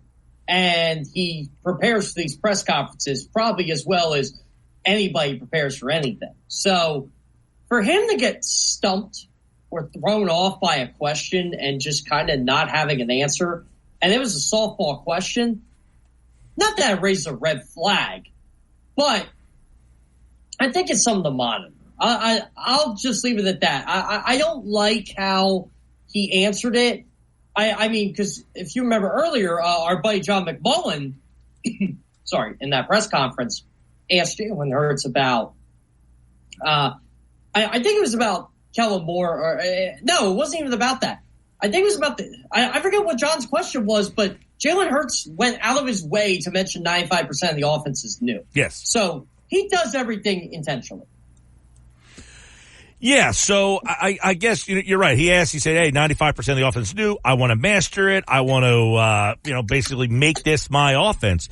But, I mean, is he taking a shot at Sirianni in any way with what he's saying here? Or is this him just kind of pausing and saying, Nick's Nick, man? I mean, you asked the question over at CBS Sports, is this an overreaction or a reality? Now, you listed as an overreaction, but something you're going to keep an eye on. Yeah, exactly. It's an overreaction. I mean, I don't think to be honest, I don't know if there was a disconnect between him and Nick Sirianni. I didn't think this was a question a week ago at this time. I didn't think it was a question until during Thursday's practice, until this all happened. But it's content and it's June. So, well, I was going to say, is it because it's June and this is the end of the Eagles and the Phillies are 9 games up, or is this a legitimate thing? I think time will tell. And that's what I wanted to point out. Well, and I think you did a good job over at CBSSports.com of kind of, giving Hurts's answer, describing it with, how he had a long pause, the follow-up question, and kind of gave a chance for everybody because it was really like, if you just listened to the question, it was kind of hard to hear the question in the audio that we heard, but, it just seemed to me if Hurts is just Hurts, he just doesn't give you much. He's very guarded with everything he says. Yeah, he is. And, I always just covering him the last couple of years, he just seems to, though, know what he's getting, right? So to not know that might be a lapse on Hurts' part. And here's the problem. We're not going to hear from Jalen until the first day of training camp. So he'll have a chance to basically correct whatever mess this is. I don't even think it is a mess. I just think it's something we're talking about. And again, it's funny, Mike, like a week ago when I was on here, if you would have asked me if Jalen Hurts is a disconnect from Nick Sirianni, I'd be like, what are you talking about? Yeah, I mean, again, I was away. I got back yesterday, and I'm reading all this stuff about, disconnect, and there's something brewing, and I'm like, Josh, you got to play me this audio. Did I miss something monumental here? And then he played it for me. I was like, yeah, I don't know that there's a lot there for my liking. Maybe I didn't read it into it the same way others did. But, hey, let's look into some other news that you're covering over at CBSSports.com. Jeff Kerr covers the NFL. Paris Campbell, John Ross, they drafted a couple of guys. Are one of those guys going to have a big role, or is there a guy maybe that's not here that the Eagles are going to have to bring in? Well, I thought John Ross had a really good mandatory minicamp. In fact, I think he's been impressive for a guy who's been out of football. But is he really going to be the wide receiver 3? Or is that a telltale sign that, you know what, maybe this team's going to look elsewhere or look outside the organization? You know, I threw out Hunter Renfro's name just because he's probably the best wide receiver 3 out there and he fits that slot receiver role. I would imagine the Eagles are going to do something, right? You wouldn't expect Anaya Smith to take this job right away. I think they would like Paris Campbell to take this job, but I don't know if he's going to or not. And again, things can change when pads come on, but I think they're going to add somebody in that mix. All right. Renfro's the guy that you mentioned over at CBSSports.com. He's probably the best slot guy out there. Yeah. I mean, I think he would be an interesting fit. Always hurt, though. Always seems to be the problem there. Before I left for London, James Bradberry was playing safety. But will he be in the cornerback mix when camp begins? Well, he never did play safety because he fell on his face in individual drills, and we never saw him, at least in team drills. I mean, they did come back. When did you leave for London, Mike? My last show was Tuesday. Oh, okay. So, yeah, that's right. I wasn't on with you last week. So I left on Wednesday. Last week, Wednesday. Yeah, because I think when you want to be on, I think practice or press conferences were still going on. But yeah, it was that was something. James Bradberry just pretty much fell flat on his face. I'm like, oh, I guess we're not going to see him again. Well, we had in team drills, but yeah, I'm curious to see how. Yeah, but are you surprised Sirianni volunteered that he was going to work out with the safeties, whether he did or not? Sirianni did volunteer that he would be. I think it was intentional that he was going to mention that. I think he wanted to give Kelee Ringo and Isaiah Rodgers some reps at cornerback and Quinyon Mitchell and Cooper DeJean and guys like that and say, hey, you know what this is for? Let's try him out here. Let's cross-train him. And I think Vic Fangio likes to cross-train guys. Maybe James Bradberry just doesn't have the speed at cornerback anymore, but I'm convinced if James Bradberry's here, he's going to get every opportunity to win that job.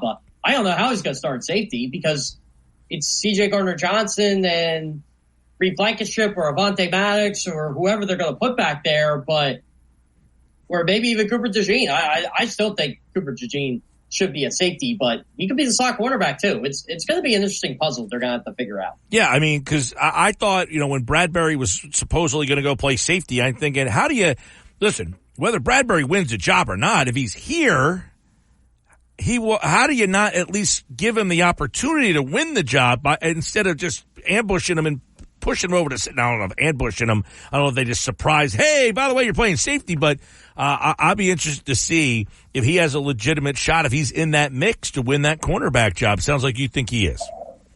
I think he's got a shot, but I mean, Kelee Ringo and Isaiah Rodgers and Quinyon Mitchell have been playing the way they are. He's going to lose. If he's going to lose, I would say, Jeff Kerr, if he's the player we saw last year. But if he's the player we saw the year before, do they have a guy that was a key part of their Super Bowl team? Yeah, well, that's the thing. I don't think he's going to be as bad as he was last year. But are they ready to turn the page? And are they ready to take that gamble with Ringo, Rodgers, or their first-round pick? And again, I think they would love to have Quinyon Mitchell sit and learn before putting him in. I was going to put this in my own reactions or not. The Eagles are going to trade Isaiah Rodgers, and I stayed away from it. All right. Well, we'll have to keep an eye on that one as we get closer to camp. Yeah, a lot of bodies there. Ringo, Rodgers, Mitchell, Slay, Maddox, and others. Job, Ricks. I mean, there's a lot of guys that everybody, if you were to pick a guy's name out of a hat, you can make a case why that guy should be given an opportunity. But you think that Bradberry will be given the opportunity. That's something we'll keep an eye on as well. There's another job that's open, Jeff Kerr, and that is right guard. What about Mekhi Becton? Will he be the guy that wins the right guard battle? Overreaction, reality. This one's interesting. For a franchise and an organization that pretty much told us Mekhi Becton wasn't going to learn guard or cross-train guard when he came here, you couldn't have fooled me over the past month because, you know what? Landon Dickerson's not here. Why don't we just put Mekhi Becton at left guard and see how he looks? Why don't we're not happy with Matt Hennessy competing with Tyler Steen, so let's sign Max Sharping for more depth at guard. Oh, by the way, we're also playing Mekhi Becton at left guard. It seems to me like the Eagles want to give Mekhi Becton the shot to win the right guard job. Yeah. This happened right before I left, was Becton played left guard that day because Dickerson was out. So I asked the question, if you're going to put him at left guard, why not just give him all the reps at right guard so that he could be a legitimate contender for that right guard job? But you think even without that, he is not only a contender, but you think he'll win that job? Yeah, I think they want him to just get reps at guard. And again, I don't think that's fair to a Tyler Steen either, because Tyler Steen's been getting the first team right guard reps in his lockers with the first team guys. I mean, what message does it send to Tyler Steen if you just throw him with Mekhi Becton in that right guard right away, right? I mean, you really got to move Tyler Steen over the left guard now. It just, everything just seemed to fall into place that with Landon Dickerson having an excused absence. Jeff Kerr, CBS Sports, covers the NFL. We know the Eagles signed Saquon Barkley, but after watching mini camps, do they need to add another running back, or is that room pretty solid? I mean, I think the room's solid, but I think they could add one.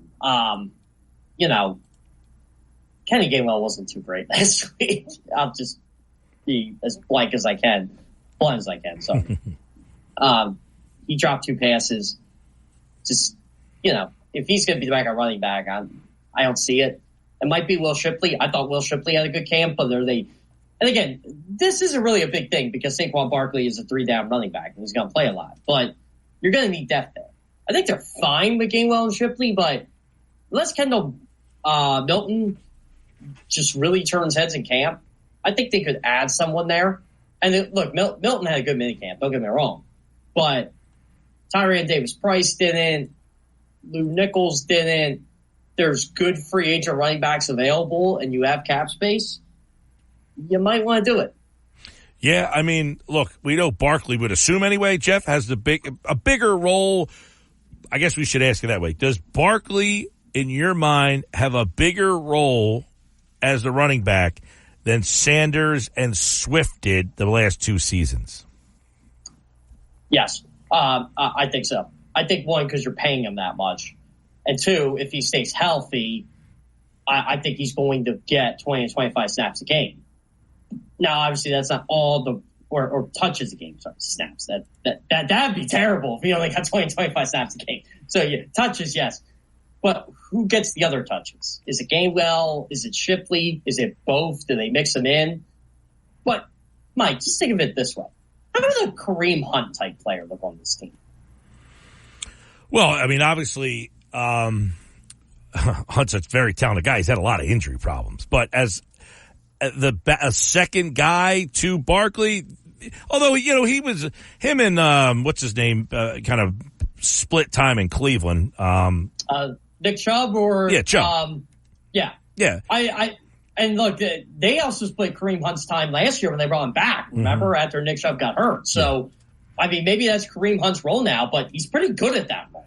Well, I think the big thing here with this conversation is if Barkley were to get hurt, which he has a lot in his career, do they have a guy on this roster that can fulfill that role moving forward? That's where Boston Scott kind of excelled. When someone got hurt and you needed Boston Scott to have a big role for a week or two, he did a good job there. Can Kenny Gainwell and Will Shipley or anybody else on this roster, you know, if Barkley gets hurt for 4 weeks, can they handle that?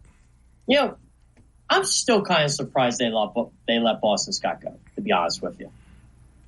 I agree. They just let him walk. And you know what? The guy last year, I was kind of surprised they let go, even though I kind of knew it just based on training camp and how things played out. Trey Sermon. Well, that was the whole thing last year. Remember, Sirianni mentioned his name, and he was the only name. And, Trey Sermon must be having a big role on this team.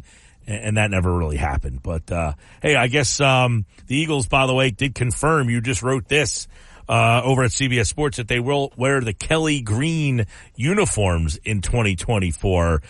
So that should be something that people are a little pumped up about as well, as we're all, you know, looking at nostalgia in terms of, well, I was saying earlier, Jeff, the London game experience is probably the best live sporting event that I've ever been to.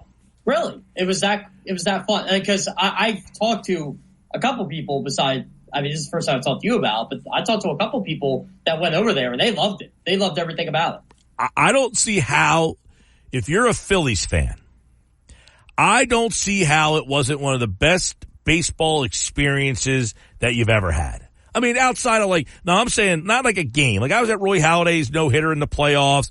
You know, I was there when they went to the NLCS when they beat the Dodgers. You know, I was at the Grand Slam when Victorino hit it off CC Sabathia. That was awesome. I was too, by the way. I was at the Grand Slam last year when Stott hit it off of Miami. But by the way, Mike, what's the loudest you've ever heard Citizens Bank Park ever? I would say that Grand Slam against the Brewers was the place was rocking, man. Yeah, so there were two moments for me, and it's funny because I was at the World Series when they won. It was that Grand Slam, the stadium shook, and when Reese hit the home run off Strider. Yeah, I wasn't at that game, but I heard it from other people. I'll tell you what, that is the loudest I've heard that stadium, period, because no one was quiet the rest of the game. It was, we're not just going to beat this team. We're going to pummel them into the ground, and we're going to let them know about it. The Grand Slam that Stott hit last year, the place was rocking, man. It was, it was. It was pretty cool. But this event, I can't, because I haven't been to the Super Bowl game, you know. But you've been to Super Bowl. You've been to the experience. Yes, but like the Super Bowl takes over the town. This does not take over the town. Like, there's like the locals have no idea that this is there. They don't care. They didn't even care it was there, right? No, not at all. I mean, they didn't care. But the Phillies fans in particular taking over the town in the way they wanted to. You know what I'm saying? Like, they didn't care that nobody else knew about this. This was our event, and we were going to get every morsel out of this that we could. I had a blast, I think, and doing it with so many Phillies. It's not like you went with like two of your buddies, and it was like all, you know, English people, and then you and your two buddies. No, there was like 30,000 Phillies fans at this game. It was an amazing, amazing experience. I think it was an opportunity for a lot of people to see London, too, which is awesome. Listen, it was a dual trip. I had never been to London. I said, look, the Phillies are there. I've never been to London. Let's kill two birds with one stone. You know, I didn't go to both games. I only went to one for that reason. Like, my cousin and his girlfriend, they were like, hey, let's go to the game on Saturday. Like, they kind of got the itch to go. I said, listen, I came to see London as much as I could, and I have a game to go to on Sunday. So you guys go to the game. No offense taken. If you want to go to the game, go. Enjoy it. But the one game was enough. In fact, I actually think going to one game was better because I think it would have kind of changed the dynamics of the energy and the uniqueness of that thing if I went there twice. And you know what? See, this is where I agree with you. I probably would have done the same thing as much as I love baseball, and I probably would have covered it if I would have went. But I agree with you. Like, I would go to London to see London. Like, no disrespect to anybody who went to Passyunk Avenue. I don't think I'd go there. I don't think I'd go to a Philly bar in London. I think I'd go somewhere in London. Well, I will say I went to Passyunk the one night, and there was Rob Thompson was there. He paid for the tab. Oh, so you were there the night they were there then. Okay. Yeah, that's a little different. Well, we went the night that we got off the plane. So we were kind of hitting fumes, and that was around the corner from our hotel. So we were kind of like, hey, we saw UK Phillies tweeting that they were there. So we went over and checked it out. So it was cool. Like, the bar is really cool, by the way. It's in a kind of a touristy section underneath like the graffiti tunnels. Yeah. Did you get to meet UK Phillies at all? I hung out with UK Philly. He was I hung out with him the whole weekend. Yeah. Hey, you know what? I think it's really cool, like, how he got into it. And it's funny. He didn't get into it, like, into this team, like, 07 to 11. I think he started in, like, 12 or 13. Because I remember I was following him in 15. I'm like, wow, this guy's, like, legit. Like, this guy's really cool. I don't know how he kept going. He was out every single night and then up early doing stuff. I mean, that guy is a rock star. Nice guy. He was overwhelmed at times, though, about the people who wanted to take pictures with him and how everybody knew him. I don't know. He's all over, like, Citizens Bank Park. Like, when they do all the, like, the stuff with fans, they always show him. Nice guy. His name's Dave, by the way. Dave Shaw, right? I didn't ask him his last name, but his name is Dave. I also met UK Eagles, who is Liam. Oh, okay. I didn't know there was a UK Eagle. Yeah, it's not quite as big as the Phillies one, but he was at the game as well, wearing an Eagles Kelly green jacket, by the way. But those two guys were hanging out together. Yes, I did hang out with UK Phillies. And, so the Passyunk Avenue thing, it was cool because of where it was. It was in the graffiti tunnels, which is kind of a touristy thing that you could walk through and check out, and the bar was in there. But it was a pretty cool bar, like why they do it and how they got all the memorabilia and all this stuff. But yes, I was there the night Rob Thompson went there. Is the guy who runs it from Philly? Is that the catch? I don't think so. That's even more interesting. Yeah, we talked to the guy because one of the guys from Philly Sports Trip's wife's birthday was that night, and they kept it open late for them to have the birthday party. That's the night that we went. Yeah. That's awesome, though, by the way. Like I said, I probably wouldn't go. Like, if I knew I was there on a finite amount of time, like, say, 3 days, I probably wouldn't go see it. But I also get why you would go see it if you've never been to London. You're probably never going again. No, but my favorite was I went to the Bermondsey Beer Mile, craft beer mile that not a lot of locals knew about, by the way. Like, they were like, whoa, I never heard about this place. So we were educating them about this place. It's over by the Tower Bridge, over down that way. But all right, man. Well, Jeff Kerr, CBS Sports, giving us a little Phillies news. Marsh at Reading tonight. And of course, not playing though. He will be rehabbing. He's not playing. He's not in the lineup. Gotcha. Not in the lineup, but he's at Reading rehabbing. And of course, we got you the Eagles updates from last week's mandatory mini camps from Jeff Kerr's perspective over at CBSSports.com. All right, man. We'll talk to you soon. By the way, Mike, it's really weird how everybody seems to have mandatory minicamp and the Eagles had theirs last week. There were 17 teams that had it last week, though, right? Was it 17? I thought it was less than that. I want to say it was like 9. There was a decent amount. I mean, I wasn't here all week. There was a decent amount, don't get me wrong. But well, no more Eagles for a little while. Yeah, I'm kind of ready for football season, but I'm not ready. Or I said, I'm ready for the grind of football season, but I kind of need that break. Well, you're getting it until, July. Then they'll be back. Yeah, well, I'll be at the Phillies on Monday, back on the Phillies beat. So. Good stuff. All right, Jeff, we'll talk to you soon, bud. It sounds great. Thanks, Mike. All right, Jeff Kerr, CBS Sports, of course. You can check him out at Jeff Kerr, CBS, for all his NFL coverage. You've heard a great piece over there about minicamp overreactions for the Eagles. Is there a disconnect between Hurts and Sirianni? I'll keep my eye on it, but I don't see anything really brewing there. I don't either. More Sports Bash coming up on 97.3 ESPN, the 97.3 ESPN free mobile app, and streaming live on the X platform at 973 ESPN. Use the hashtag SBLive. The Phillies place catcher JT Realmuto on the injured list. He's having knee surgery. Dave Dombrowski says they think he'll be out about a month, so that's better than we thought. When we come back, it's today's Big Three. Don't go away. More Sports Bash coming up. It's the Sports. This is the story of the one. As a maintenance engineer, he hears things differently.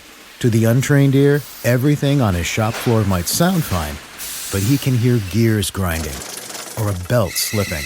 So he steps in to fix the problem at hand before it gets out of hand. And he knows Grainger's got the right product he needs to get the job done, which is music to his ears.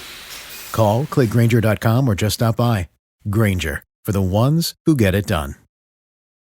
Mike Gill. And I am the voice of the voiceless. On 97.3 ESPN and the 97.3 ESPN free mobile app.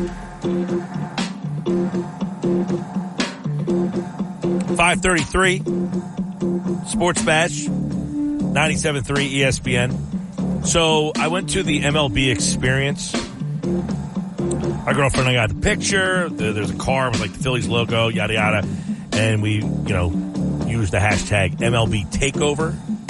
So apparently, I wasn't there. This is pretty funny.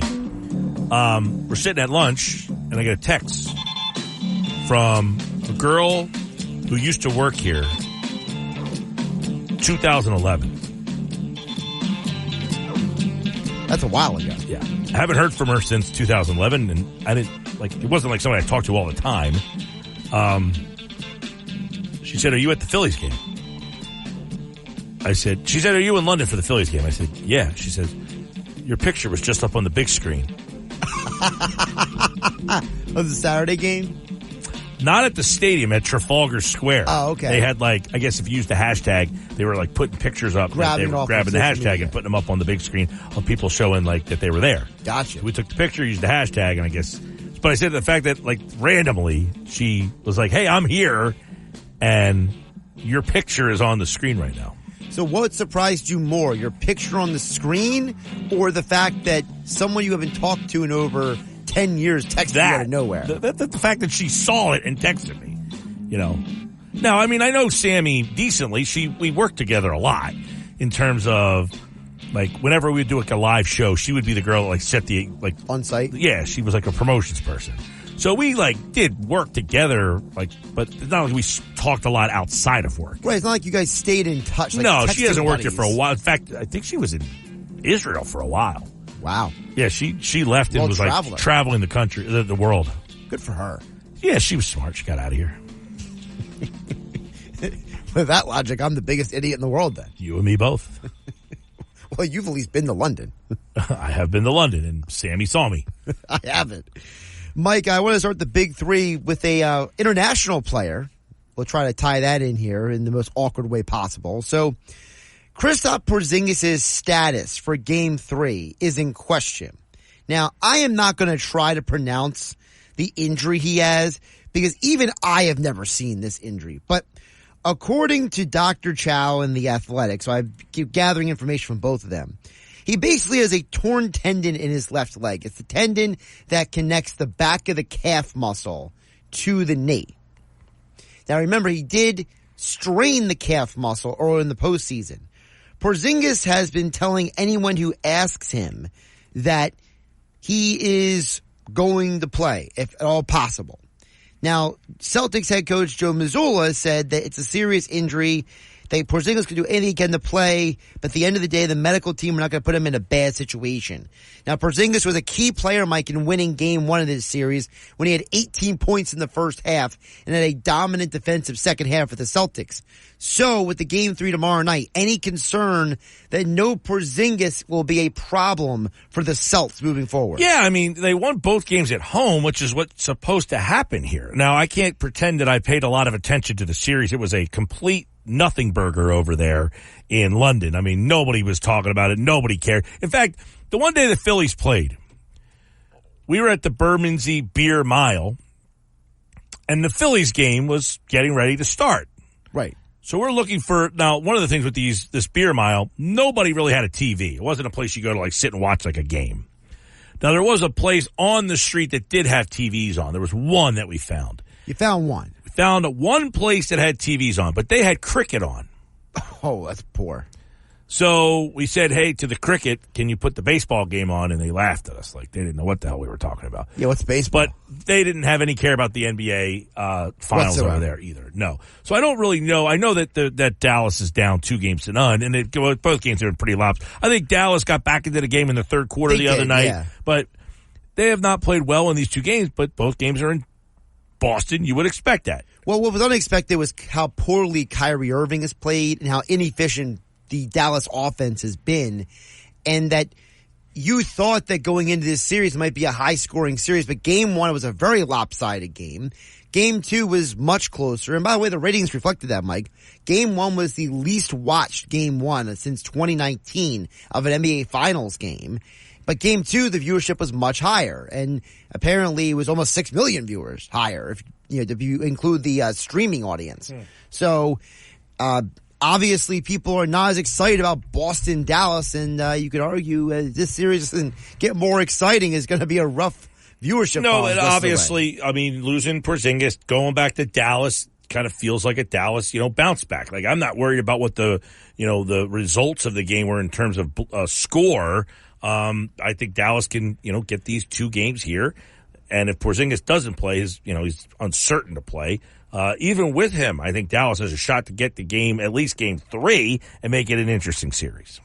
By the way, according to The Athletic, the injury that Porzingis has sustained, that we are going to refer to as a torn tendon, we're not going to call it by the crazy name that it is a injury that necessitates surgery after the season. So he will be getting surgery after the year, but apparently he's going to try to play through it for now. All right. Well, I don't think it's necessity that he comes back for them to win the series, but I do think that not having him makes the series more interesting, obviously. Yeah, to that point, though, by the way, Mike Greenberg was saying this morning on Greeny that he thinks Drew Holiday is the most important player for the Celtics in this series. He has been a difference maker in 2 different stops now for a title.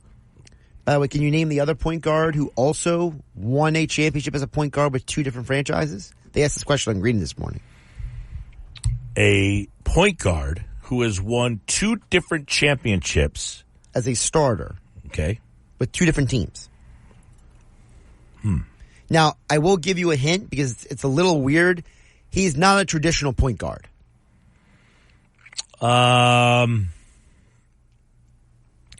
He's not a traditional point guard. Right, like he's not like Rod Strickland, Jason Kidd, John Stockton type.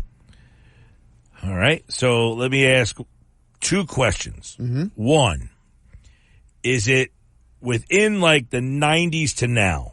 Yes. So it's not going back to like before my... No, this did not happen before you got to college. All right, so then I should know this player. Yeah, oh yeah, you should. He played for 2 different franchises. He was a point guard. Right, he was the starting point guard for 2 different franchises that won a championship. Drew Holiday is trying to do what this player has already done. The key word is he started. That's the thing you need to focus on. Mm-hmm. That's a tough question. How about... If it makes you feel any better, Greeny was stumped by this. Well, I mean, you're logging through like a bunch of stuff here. Like Chauncey Billups.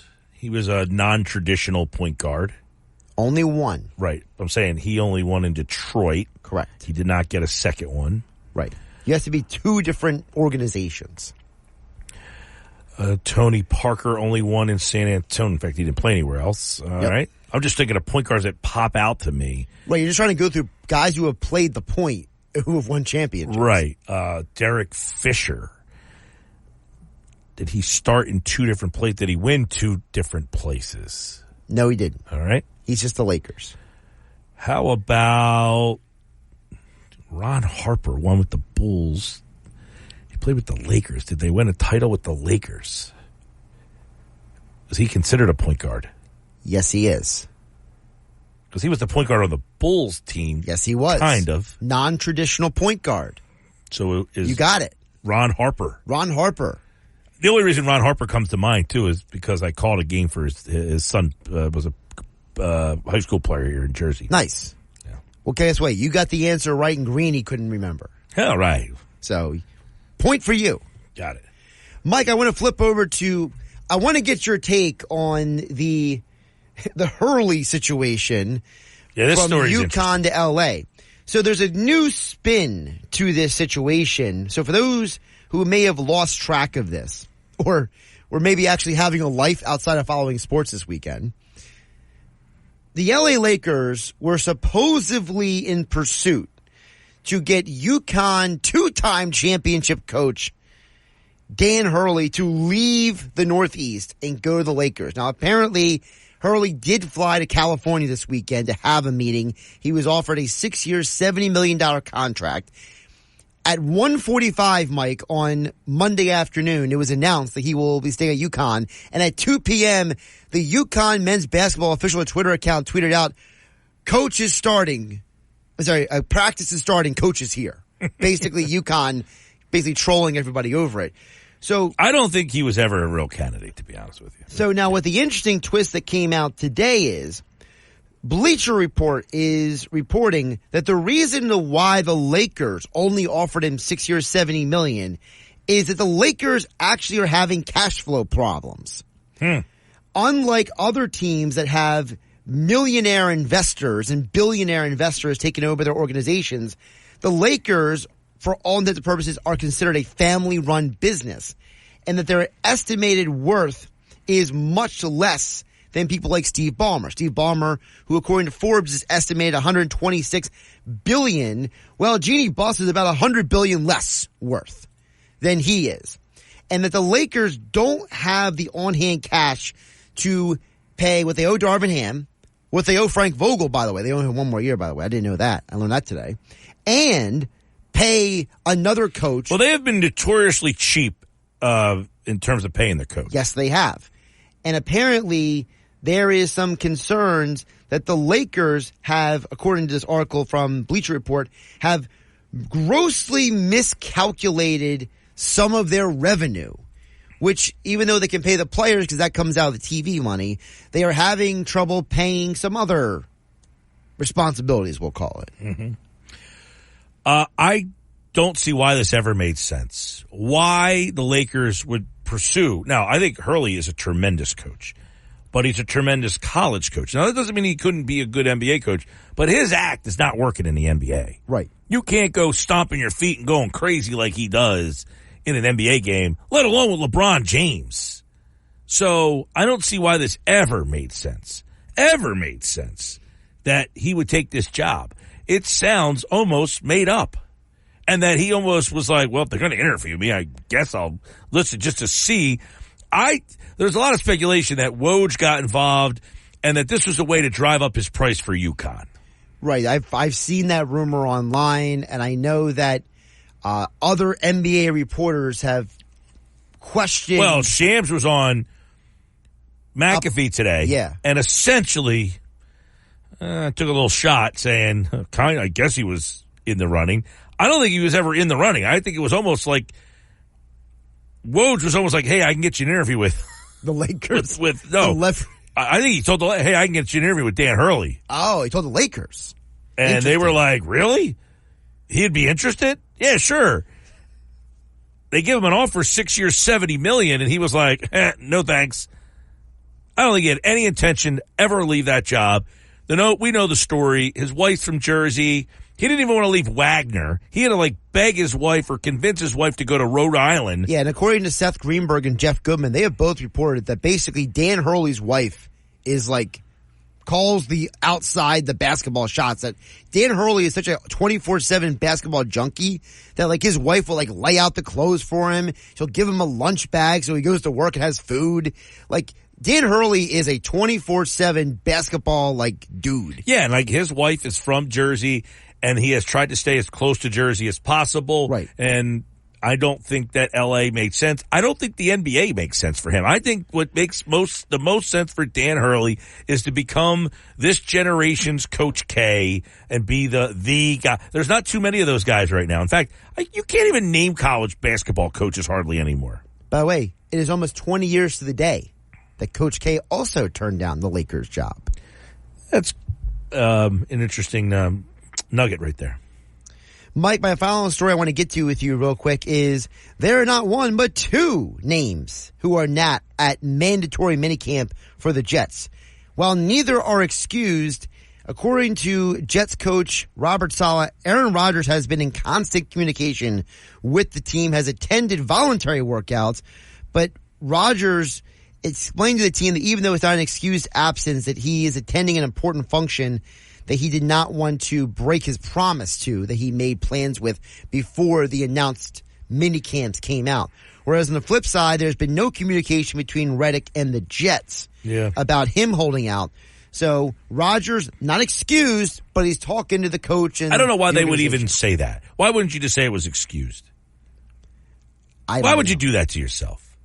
It sounds a little weird, right? I'd just say, hey, this was an excused absence. Apparently, Rodgers... The Reddick thing, Saleh said today that it seemed like he was like, hey, he's a professional. We think he'll be... Right, we know he'll be working out, that kind of thing. Yeah. But, yeah, apparently Rodgers has been communicating with the team. He was actually at the voluntary workouts this offseason. Yeah. It's not the mandatory. Yeah, listen, he can do whatever he wants. He's Aaron Rodgers, right? He's Aaron Rodgers. And they're the Jets. 1.1 million viewers on Saturday, 1.2 million viewers on Sunday. What event was it? The Phillies game. UFL playoff games. Oh, the playoff games. Yeah. I forgot that was this weekend. Up against Game 2 of the NBA Finals.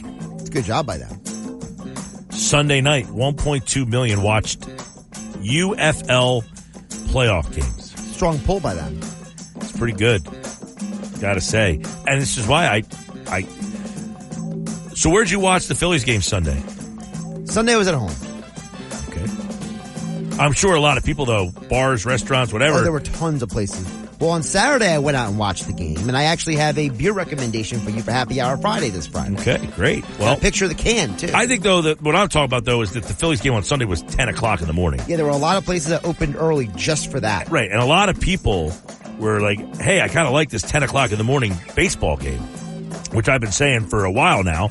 There needs to be, one of these leagues needs to have a window that basically is a weekday afternoon window. Right. The NBA, afternoon game of the week every Wednesday at noon, 2:30, 5. Look, no one's watching anything else on live TV anyway, so put a game on. Why not? Why not? And someone will pay for it. Well, if the betting apps were smart, they would put the money forward to sponsor it, make it all by DraftKings. Did you see the story about FanDuel this weekend? I don't think so. So apparently FanDuel is trying to take over the sponsorship for some of the regional sports networks because Bally's is going bye-bye. They have their own TV thing, don't they? FanDuel has their own TV network. So the idea is they would stream the games on FanDuel TV and the regional sports network. Gotcha. That's smart. I'm surprised that hasn't happened yet. Well, it's still going through the works because remember, Amazon is trying to No, I'm just saying that something to that effect, like where, the Wednesday game of the week brought to you by DraftKings, FanDuel. All right, more Sports Bash. Closing out the show. Coming up next here on 97.3 ESPN. For the ones who know safety isn't a catchphrase, it's a culture. And the ones who help make sure everyone makes it home safe.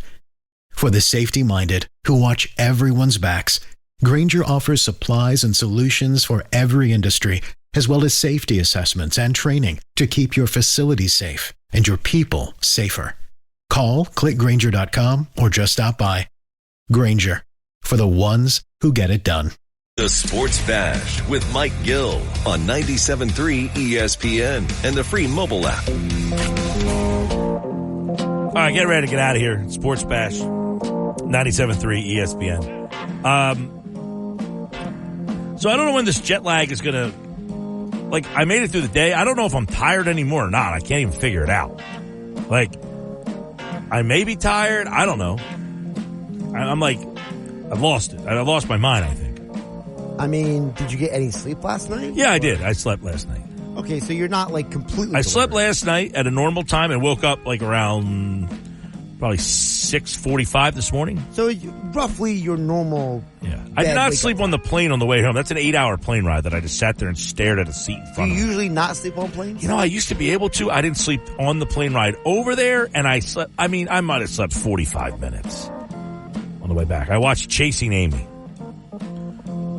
Any good? You know it? Never seen it. Really? Kevin Smith. I know Kevin Smith, yeah. Mallrats. Yep. Clerks. Yep. Part of that series. Gotcha. Ben Affleck, Joey Lauren Adams. Was that the one from the late 90s? Oh, they're all Kevin Smith. Didn't he go away? I haven't heard from him since the late 90s. Chasing Amy. Joey Lauren Adams is the comic book. Ben Affleck's a comic book guy. They meet. Right. She's a lesbian. He ends up dating her, but she has a horrible background and past, and he flips out on her and whatever. There's a whole streaming controversy of why half of his movies aren't streaming. So. It was on the airplane. That's the only place I could find it. Thought it was going to put me to sleep. Didn't work. All right, I'm back tomorrow. Have a great night, everybody. More Sports Bash tomorrow here on 97.3 ESPN. This is the story of the one. As head of maintenance at a concert hall, he knows the show must always go on. That's why he works behind the scenes, ensuring every light is working, the HVAC is humming, and his facility shines. With Grainger's supplies and solutions for every challenge he faces, plus 24/7 customer support, his venue never misses a beat. Call quickgrainger.com or just stop by. Grainger, for the ones who get it done.